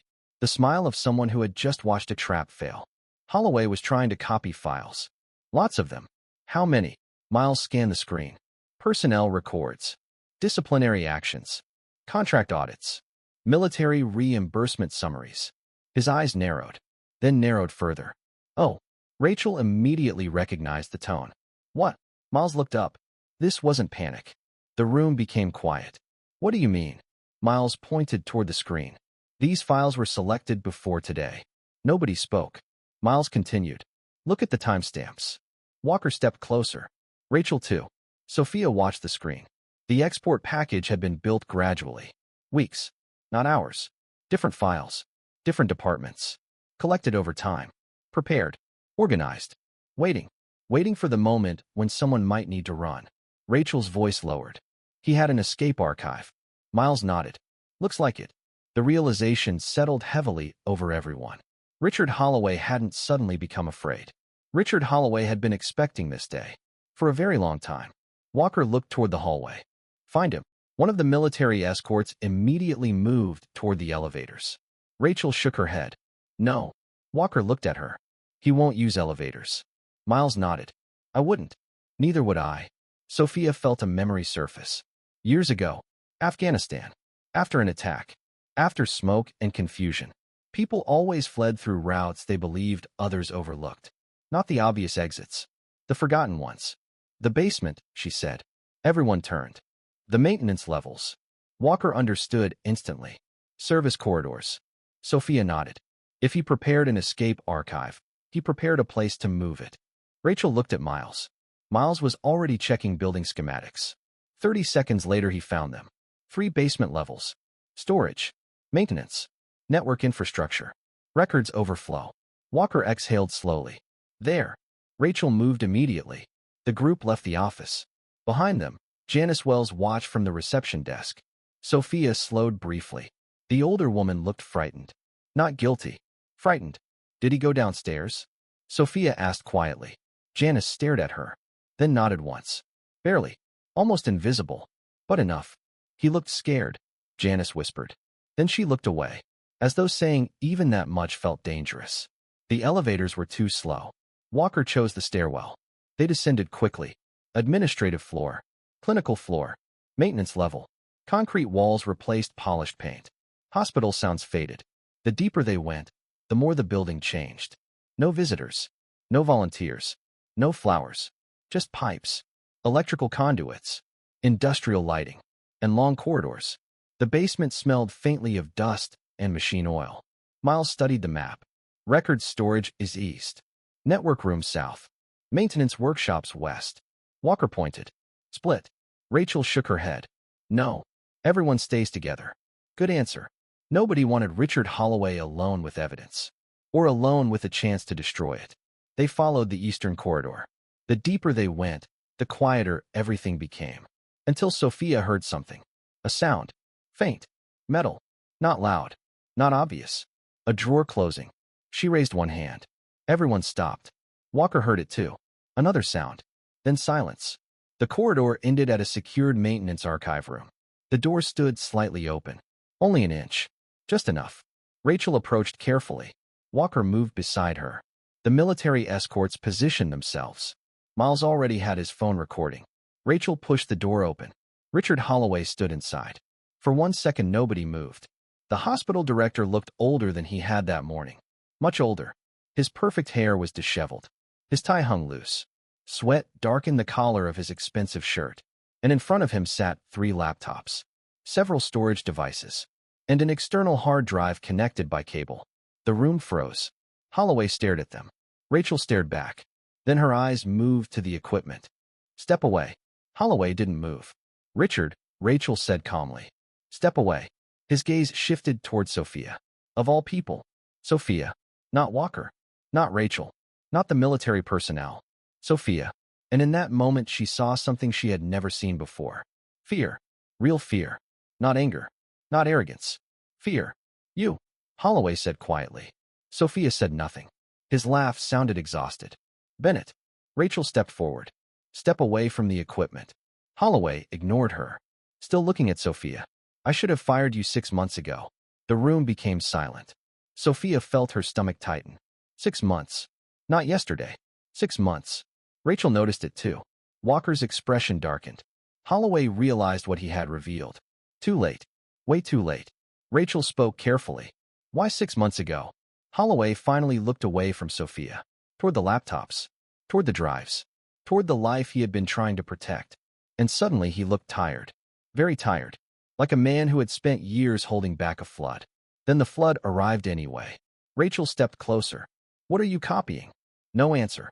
Miles moved toward the nearest laptop. The screen remained active. Folders. Thousands of files. Medical records. Contract summaries. Internal communications. Audit reports. Personnel reviews. Everything. Way too much. Victor Haynes would later call it the largest evidence collection of the entire investigation. But in that moment, they only knew one thing. The problem was much bigger than billing. Much bigger than Sofia. Much bigger than Blue Ridge Regional. Rachel looked at the screen. Then at Holloway. Then back at the screen. Her expression changed. Not surprise. Alarm. Real alarm. Walker saw it immediately. What? Rachel pointed. One folder. Military patient outcomes. Another. Administrative review overrides. Another. Treatment escalation delays. Another. Confidential settlement agreements. The room became completely silent. Even Holloway stopped talking. Because everyone understood the same thing simultaneously. This was not merely financial fraud. This was manipulation of medical records. Years of it. Military patients. Treatment decisions. Administrative interference. Hidden settlements. Destroyed careers. Altered outcomes. Lives. Rachel slowly closed the laptop. Then looked at Richard Holloway. You are done. Holloway lowered his eyes. For the first time since Sofia had met him. He didn't argue. He didn't threaten. He didn't manipulate. He simply looked defeated. Like a man finally seeing the size of the collapse around him. Outside the maintenance room, sirens echoed faintly somewhere beyond the hospital grounds. More federal vehicles arriving. More investigators. More auditors. The beginning of something much larger. And Sofia Bennett stood silently among them. The nurse who had been escorted out with a cardboard box less than 48 hours earlier. Now watching the truth emerge from the basement of the very hospital that tried to erase her. And what they had discovered was far worse than anyone expected. By the time federal agents finished sealing the basement maintenance archive, Blue Ridge Regional Medical Center no longer felt like a hospital hiding a secret. It felt like a secret that had been forced to become a hospital. The basement room, where Richard Holloway had been found, was transformed within minutes. Yellow evidence tags appeared on cables, laptops, external drives, and printed folders. Miles Carver photographed every angle before anyone touched anything. Elaine Porter stood near the doorway with her leather satchel under one arm, watching the scene with the grim patience of a woman who had spent her career proving that numbers could bleed if someone sharpened them enough. Priya Shah knelt beside one laptop, gloved hands moving with careful precision as she copied visible file names into an evidence log. Victor Haynes stood beside her, thin and severe, his rimless glasses reflecting the laptop screen as though the data itself had offended him personally. Richard Holloway sat on a metal folding chair against the far wall. For the first time since Sofia Bennett had known him, he looked small. Not physically. He was still tall, still silver-haired, still dressed in an expensive suit that probably cost more than Sofia's monthly rent. But the invisible architecture around him had collapsed. No boardroom. No polished desk. No title floating before his name like a shield. Just a man in a basement, sweating through a dress shirt, caught beside machines full of things he had tried to move before the light reached them. Rachel Monroe stood in front of him. She did not raise her voice. That somehow made her more terrifying. Director Holloway, she said, you are not required to answer questions without counsel. But you are required not to interfere with the preservation of federal evidence. Do you understand? Holloway looked at Sofia. Not Rachel. Not Walker. Sofia. The look was not hatred exactly. Hatred had strength in it. This was thinner, bitterer. A kind of disbelief that the person he had tried to erase had remained standing long enough to witness the collapse. You have no idea what you've done, he said. Sofia answered quietly. I saved a patient. Something flickered across his face. Because that was the one truth he could not reshape. Major Nathan Walker stood beside the door, tall and rigid. his face held in the hard calm of military discipline. But Sofia could see the anger underneath it. Walker had spent years in military medicine. He understood mistakes. He understood triage, impossible choices, delayed transfers, damaged systems, and the tragic limits of human skill. What he did not tolerate was deliberate harm disguised as administration. That was a different creature entirely. Miles Carver sealed the first hard drive in an evidence bag. "Drive 1 secured," he said. Priya looked up from the laptop. "There are encrypted partitions." "How many?" Rachel asked. "At least 4. Victor Haynes leaned closer. "And 1 directory indexed under third-party analytics." Elaine Porter's face hardened. "Medical data?" Priya nodded slowly. "Patient-linked. Military category flags. Diagnosis codes. Treatment priority notes." The room went quiet again. Sofia felt the meaning before anyone explained it. Billing fraud was theft. This was something worse. This was someone turning wounded soldiers into information that could be priced, sorted, and sold. Rachel looked at Holloway. "Who received the data?" Holloway said nothing. Elaine Porter stepped beside Rachel. Elaine was not tall, but somehow she made the room feel lower. Her iron-gray bob framed a face built for endurance, and her eyes, old penny brown, rested on Holloway with disgust so controlled it almost looked like courtesy. "People always think the money is hidden in the invoices," Elaine said. "But the real money is often hidden in the decisions those invoices create." Holloway looked away. That was answer enough for the moment. The first formal board emergency session began at 4:10 p.m. in the administrative conference room on the 4th floor. Rachel insisted Sofia attend for the portion concerning her suspension. Sofia did not want to. Her body had been running on coffee, adrenaline, and anger for so long that ordinary exhaustion felt like an approaching wave.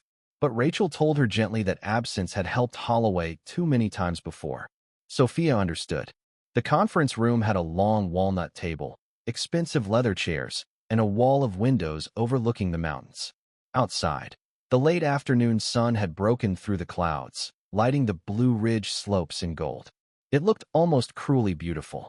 Inside, the board members sat with the stunned stiffness of people who had thought oversight meant reading reports and approving budgets. At the head of the table sat Margaret Ellison, chair of the hospital board. She was 64, tall and narrow, with pearl gray hair swept into a precise twist and skin the color of ivory paper. She wore a navy suit, a strand of pearls, and an expression that suggested she had spent her life being obeyed by rooms full of men who underestimated her exactly once. Margaret had a reputation for being formal, distant, and deeply protective of the hospital's public image.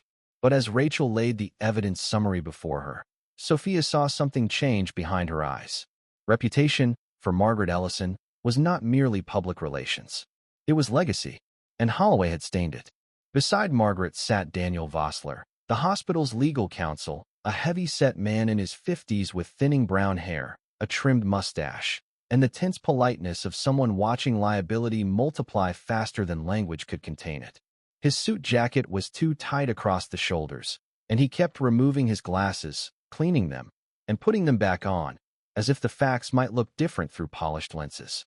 Paula Grant from Human Resources sat near the far end of the table. She looked as if she had not slept in days, though it had only been one. Her black hair was pulled back severely, her face pale beneath makeup, her hands folded so tightly that her knuckles had gone white. Sofia did not look at her at first. Then she did. Paula noticed and lowered her eyes. Rachel began with the clinical record. Not the fraud. Not the basement. Sofia. The suspension of Nurse Sofia Bennett was issued yesterday, following her initiation of an emergency fever protocol for patient Harold Whitcomb, Rachel said. The disciplinary document cites a revised escalation policy as the basis for violation. That revised policy was not active on the post-surgical recovery unit at the time of the incident. Margaret Ellison looked up sharply. Daniel Vossler froze with his glasses halfway to his face. Paula Grant closed her eyes. Rachel continued. The active policy allowed the action Nurse Bennett took under the documented circumstances, fever above threshold, attending physician unavailable after multiple contact attempts, and risk of post-operative infection. Her documentation was complete. The patient stabilized. There is no evidence of clinical misconduct. Sofia listened to the words as if they belonged to someone else. No evidence of clinical misconduct. It sounded too clean for what yesterday had felt like. Yesterday had felt like shame walking beside her in a lobby full of strangers. It had felt like a cardboard box. It had felt like Aaron Pike's quiet apology and Martha Whitcomb's hand over her mouth. It had felt like 4 years of service being reduced to an accusation. Margaret turned to Paula. Who drafted the suspension packet? Paula swallowed. Director Holloway provided the language. HR formatted it. Did you verify the active policy? Paula's voice nearly broke. No. Daniel Vossler muttered something under his breath. Margaret's eyes cut to him. Speak clearly, Daniel. He looked miserable. That exposes the hospital. Margaret's expression became glacial. Thank you for identifying the obvious. Rachel placed another document on the table. There is more. The box of Nurse Bennett's belongings was prepared before the formal disciplinary conversation. Security was requested before the incident review began. The suspension document was created 46 minutes before Director Holloway confronted her at the nurse's station. The silence that followed was different. The first silence had been shock. This one was recognition. Premeditation. Sofia looked down at her hands. She had known it. The box had told her.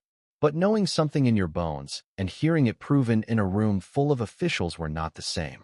Something inside her loosened and hurt at the same time. Paula whispered, I didn't know the timing. Margaret looked at her. You should have. Paula flinched. Sofia surprised herself by speaking. She was afraid of him. Everyone turned. Sofia kept her voice steady. That doesn't excuse what happened, but it explains some of it.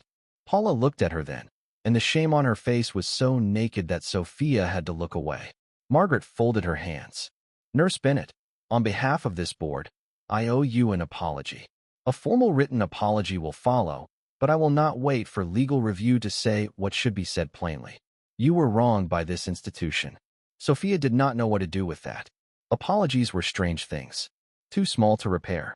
Too necessary to refuse. Thank you, she said. Margaret continued. Your suspension is rescinded immediately. Your personnel file will be corrected. Your access and position will be restored, pending your willingness to return. Sofia felt the room watching her. Return. The word should have meant relief. Instead, it opened a door to a room she was not ready to enter. I need time, she said. Margaret nodded. You will have it. Rachel then moved to the former employees. Lauren Mitchell, Thomas Avery, Anita Bell. Their disciplinary records appeared on the screen, one by one. Each file contained language similar to Sofia's: pattern concerns, documentation irregularities, failure to follow escalation chain, independent clinical judgment, administrative review pending. Each file had been edited after the initial report date. Each had been accessed by the director's office. Each had been used to remove a staff member who had raised concerns about military patient records. Elaine Porter spoke next. We have preliminary evidence that disciplinary actions were used as a containment mechanism, she said. Staff who identified irregularities were reframed as unreliable before they could become credible witnesses. Daniel Vossler looked physically ill. Margaret Ellison's face had gone very still. Sofia thought of Lauren Mitchell's honey blonde braid, Thomas Avery's blunt honesty, Anita Bell's peppermint candies and bright scarves. Good people turned into warnings. That was how systems taught silence. Not by punishing everyone, by making examples of enough people that the rest learned to lower their eyes. The meeting lasted 90 minutes. By the end, Richard Holloway had been suspended pending federal investigation, his administrative authority revoked, his access credentials frozen, and all board communications redirected through legal and federal oversight. Hospital staff received a brief internal notice stating that certain administrative records were under review and that retaliation against cooperating employees would not be tolerated. It was not justice. Not yet. But it was the first official crack in the wall. At 6:05 p.m., Sofia returned to the ICU. Marcus Reed was awake again, looking less like a dying man and more like a very irritated injured one.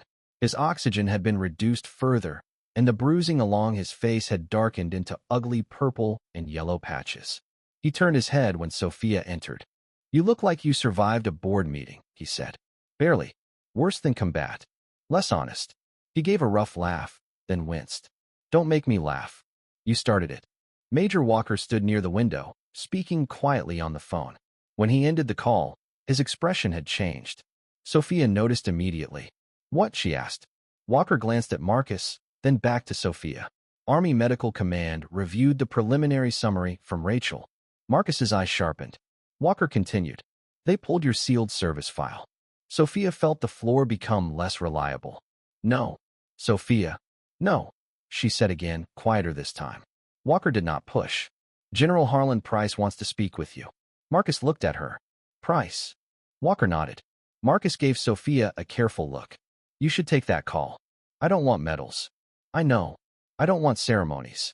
I know. I don't want people talking about Cordova like they understand it. Marcus's face softened. They never will. That simple truth almost broke her. Walker stepped closer. This is not about making you perform heroism. 7 commendation recommendations were never routed after classification review closed. That was a failure. Command wants to correct it. Sofia looked through the ICU window. Outside, nurses moved through the evening shift.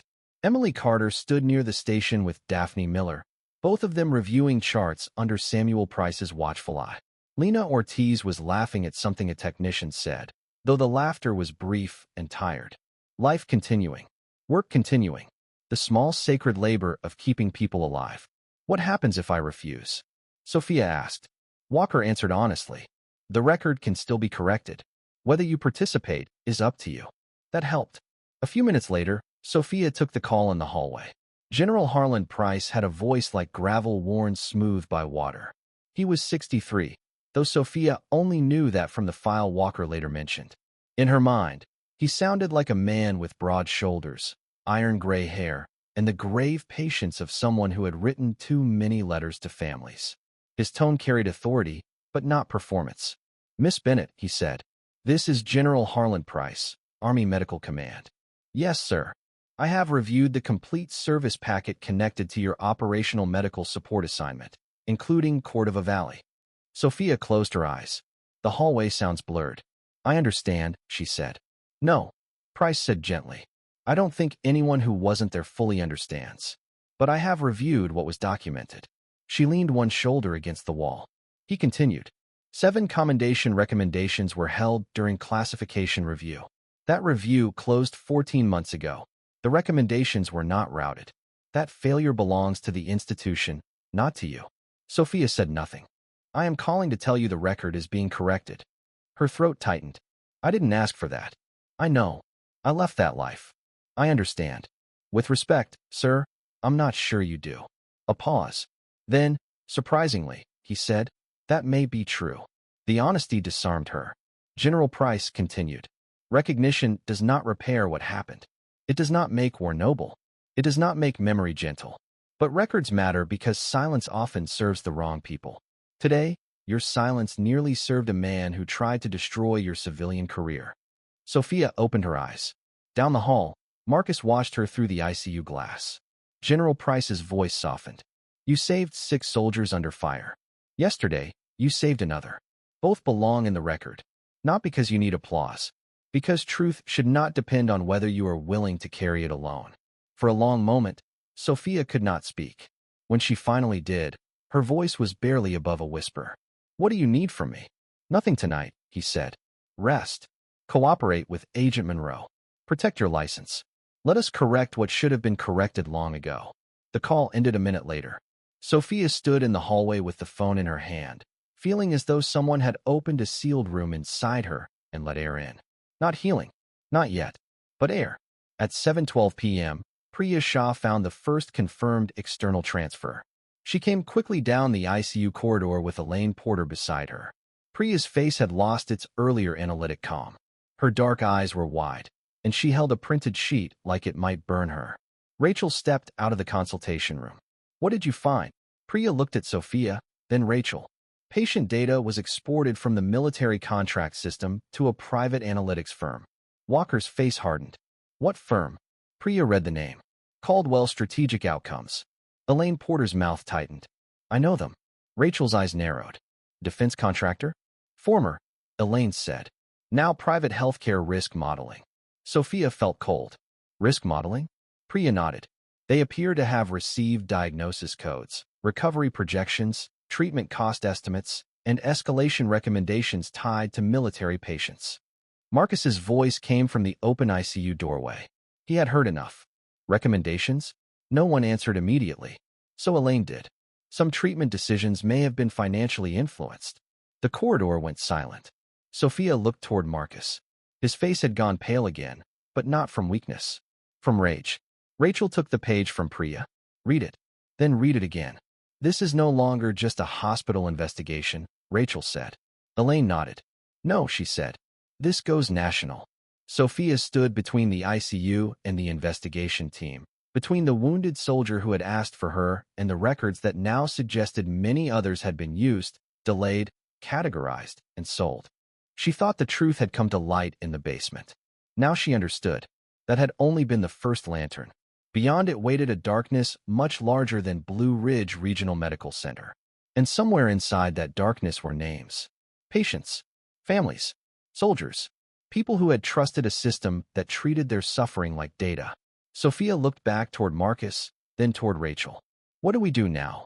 Rachel Monroe folded the page carefully. Now, she said, we find out how many lives this touched. By midnight, Blue Ridge Regional Medical Center had become 3 different places at once. To the patients sleeping behind closed doors, it was still a hospital. Machines hummed. Nurses whispered. Pain medication was delivered on schedule. Families dozed badly in waiting room chairs with coats folded beneath their heads. To the public, nothing had yet happened beyond rumor. A few local reporters had gathered near the front entrance, staring at federal vehicles in the parking lot, and calling editors who wanted words like scandal, corruption, and military. But inside the sealed rooms where Rachel Monroe, Elaine Porter, Miles Carver, Priya Shah, and Victor Haynes worked through the seized data, the hospital had become something else entirely. It had become a map of damage.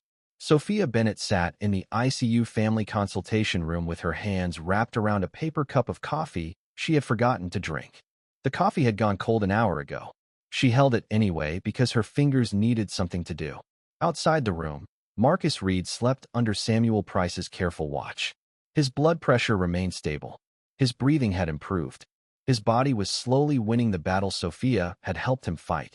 But every new discovery from Holloway's hard drive made that victory feel less like an ending and more like the opening of a door into a darker house.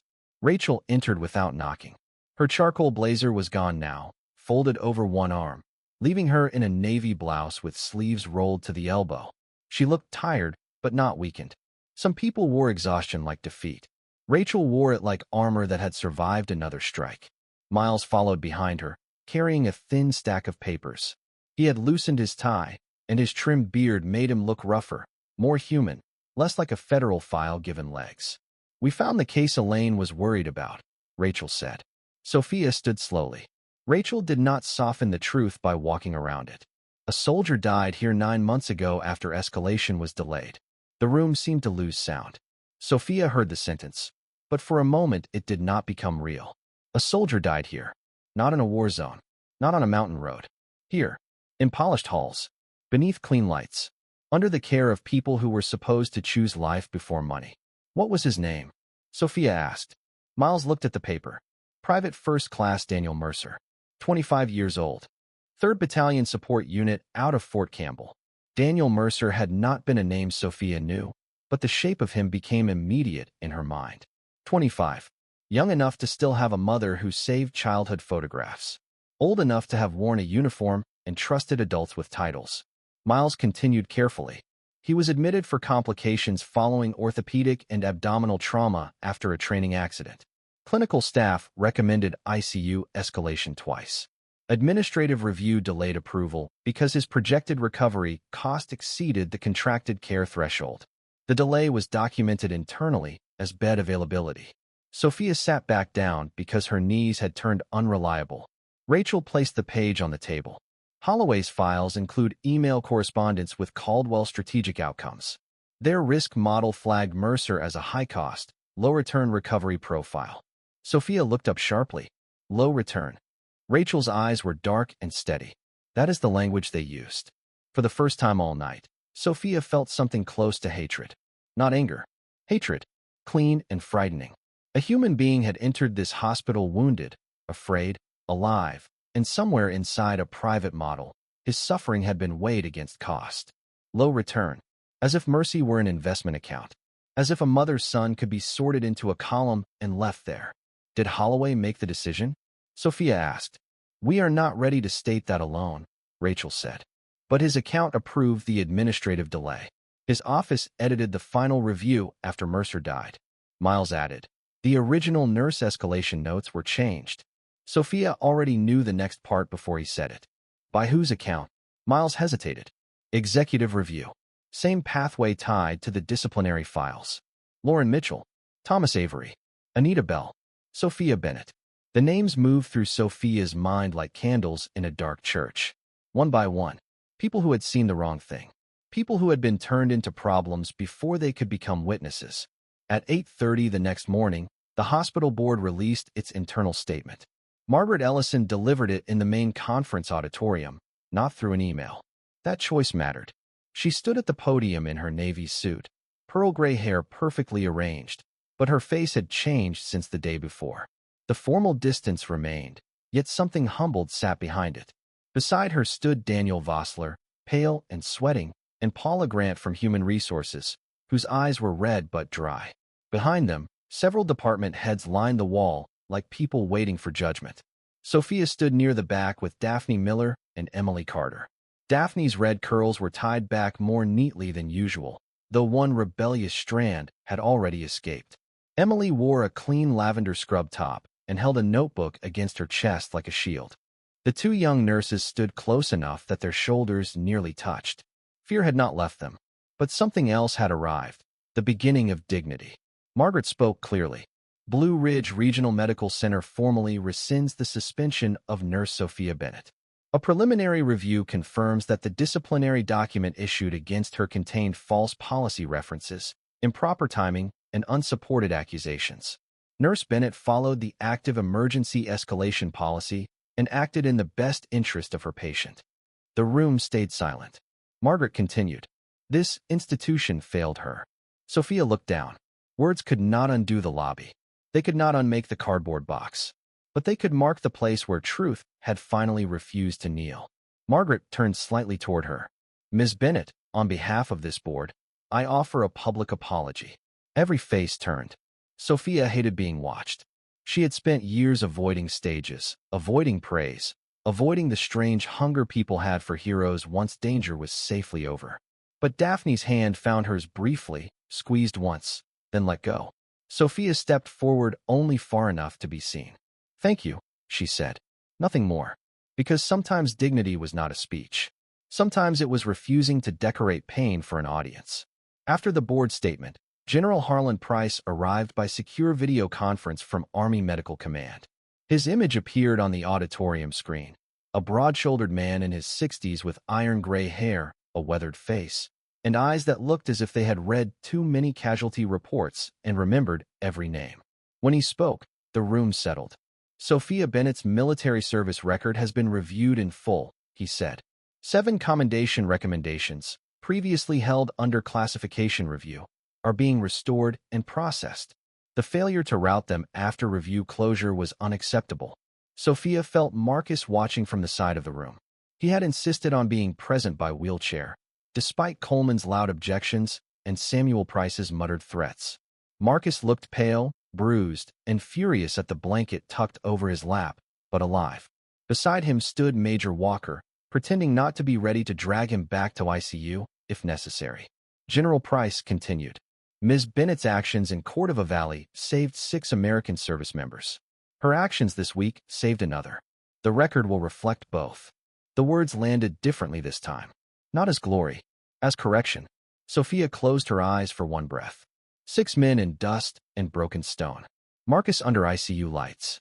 Harold Whitcomb burning with fever in room 219. She had never thought of those moments as connected. But perhaps they were. Not because she was heroic.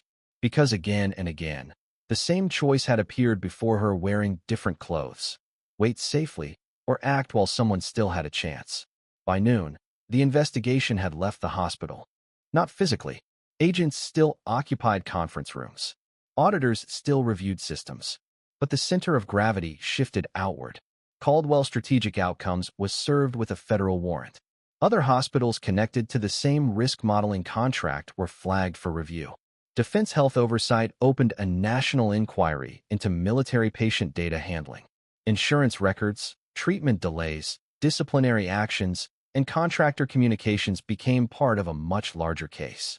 Elaine Porter summarized it best while standing beside the ICU window, looking down at reporters gathering in the parking lot. "This is an iceberg," she said.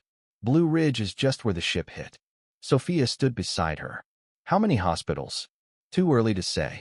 "How many patients?" Elaine did not answer quickly. That was answer enough. Later that afternoon, Rachel Monroe brought Sofia one final file for the day. Not the full evidence. Not the national case. One folder. Thin. Personal.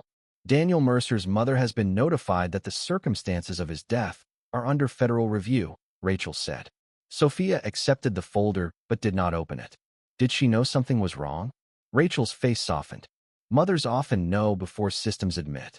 The sentence moved through Sofia like a bell. Marcus found her near the chapel an hour later. The hospital chapel was small, tucked beside an old hallway most visitors missed.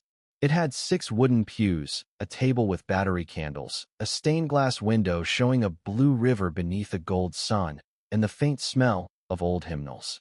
Sofia had never spent much time there. She had always done her praying in motion, at bedsides, during codes, while washing blood from her hands, while driving home too tired to remember the route. But that afternoon she sat alone in the back pew with Daniel Mercer's unopened folder beside her. Marcus rolled in quietly, managing the wheelchair with one hand and the offended dignity of a man who hated needing it. "Coleman know you escaped?" Sofia asked. "He suspects. Samuel threatened me with a bed alarm. You deserve one." Marcus positioned the chair beside the pew. For a while, neither spoke. Finally, he said, "You did not cause what happened to Mercer." Sofia looked at the stained glass. "I know. Do you?" She did not answer. Marcus sighed carefully, guarding his ribs. "Sofia, I know I didn't sign the delay.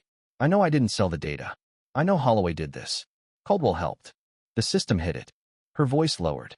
"But knowing where blame belongs doesn't stop you from wondering who else you might have saved if you had looked sooner." Marcus understood. Of course he did. Survivors always recognize that particular poison. "You were one nurse," he said. "And yesterday, being one nurse was enough. That doesn't mean it was your job to discover an entire corrupt network alone." Sofia looked at him then. His bruised face, his tired eyes, the stubborn life still burning in him. "You asked for me." "I did." "Why?" He smiled faintly. "Because when everyone else reads the chart, you read the patient." Sofia looked away before he could see too much. That evening, as the sun lowered behind the Blue Ridge Mountains, Sofia returned to the post-surgical recovery ward for the first time since being escorted out. Not as a suspended nurse. Not as a criminal. Not even fully as an employee. Just Sofia. The ward quieted when she entered. Martha Whitcomb saw her first. The tiny silver-haired woman rose from beside Harold's bed and crossed the hallway faster than anyone her age had a right to move. She wrapped Sofia in a hug so sudden and fierce that Sofia almost dropped the folder in her hand. "They told us," Martha whispered. "They told us you were right." Harold Whitcomb, propped up in bed, lifted one rough hand. "Took him long enough," he rasped. Sofia laughed softly, and this time it did not hurt. Daphne and Emily stood near the nurse's station. Lena Ortiz leaned in the doorway. Samuel Price had somehow appeared despite being assigned upstairs. Even Dr. Coleman stood at the end of the corridor with his hands in his coat pockets, pretending he had not come specifically to see this moment. Margaret Ellison arrived last. She carried a new badge. Sofia's badge. Restored access. Corrected status. Margaret handed it to her without ceremony. "Whenever you are ready." Sofia looked at the badge resting in her palm. A small rectangle of plastic. A photograph. A name. A door key. Yesterday, losing it had felt like losing everything. Now, holding it again, she understood something she had not before. A title could be taken. A record could be altered. A reputation could be attacked. But the truth of what a person chose to do when someone was suffering, no one could fully steal that. Not forever. Sofia clipped the badge to her jacket. No applause came. Thank God. Only a quiet shift in the hallway. A breath released. A wrong named properly. In the weeks that followed, the investigation spread. Richard Holloway was indicted on multiple federal charges, including obstruction, healthcare fraud, unlawful disclosure of protected medical information, and conspiracy connected to military patient data misuse. Caldwell's strategic outcomes came under federal investigation. Several hospitals in 3 states were reviewed. Former employees Lauren Mitchell, Thomas Avery, and Anita Bell gave statements. Daniel Mercer's family received the first honest explanation they had been given in 9 months. It was not enough. Nothing could be enough. But it was truth, and truth, even late, could still open a grave and let a family stop arguing with shadows. Sofia did return to work. Not immediately. Not because the board asked. Not because the Army corrected her record. Not because reporters called her a hero, a word she avoided like a wet floor sign. She returned because one morning, 3 weeks later, she stood in her kitchen before sunrise, watched fog gather over the rosemary plant by the window, and realized she still wanted to be there when someone needed help. That was all. That had always been all. Months later, when Blue Ridge Regional reopened under new leadership and a federal monitor, Sofia walked past the lobby where Aaron Pike had once escorted her out. Aaron still worked security. He stood when he saw her, his dark eyes full of apology. He had already spoken, and she had already accepted. "Morning, Miss Bennett," he said. "Morning, Aaron. Busy day?" She looked toward the elevators, toward the wards, toward the wounded and frightened and stubbornly living souls waiting above. "Probably," she said. Then she smiled and walked in. Because sometimes justice does not arrive like thunder. Sometimes it arrives in a nurse's steady hands, in a young woman brave enough to print the record, in an old ICU nurse willing to tell the truth, in a soldier who remembers the person who saved him, and in one simple decision made when no one powerful is watching. Save the patient. Tell the truth. Stand anyway. Sometimes God's greatest miracles do not arrive with thunder from heaven or signs written across the sky. Sometimes they arrive quietly, through ordinary people who choose to do the right thing when it would be easier to stay silent. Sofia Bennett never set out to expose corruption, uncover a national scandal, or become the center of a federal investigation. She simply chose to help a patient when that patient needed help. One decision, one act of courage, one moment when she refused to look away. What began as a simple medical judgment eventually revealed years of hidden wrongdoing, protected vulnerable patients, restored justice for innocent people, and brought truth into the light. A wounded soldier was saved. Honest healthcare workers were vindicated. Families finally received answers. And a system that depended on silence could no longer hide behind it. That is often how God works in our lives. He does not always choose the most powerful person in the room. He does not always work through people with titles, wealth, or influence. Sometimes he works through ordinary men and women who simply decide to do what is right when no one else will. A small act of kindness can change a life. One honest choice can protect a stranger. One moment of courage can begin a chain of events far greater than we could ever imagine. Most of us will never uncover a nationwide scandal or become part of a federal investigation. But every day we face smaller choices that matter just as much. We choose whether to help someone who is struggling. We choose whether to tell the truth when it is uncomfortable. We choose whether to stand up for what is right when staying silent would be easier. You never know how God may use one simple decision to bless someone else. If this story touched your heart, please share it with someone who needs a reminder that courage, integrity, and compassion still matter. Leave a comment below and tell us where you're watching from. I'd love to see how far this story travels and hear what lesson spoke to you the most. And if you enjoy stories of faith, hope, courage, and redemption, please subscribe to the channel and join our growing community. May God bless you and your family with peace in difficult times, strength when challenges come, wisdom to make the right choices, and hope for every new day ahead. May He watch over your loved ones, guide your steps, and fill your heart with His grace and protection. Until next time, take care of one another, keep faith alive, and remember, sometimes the miracle begins with one person who simply chooses to do the right thing. Amen. Folded hands, red heart.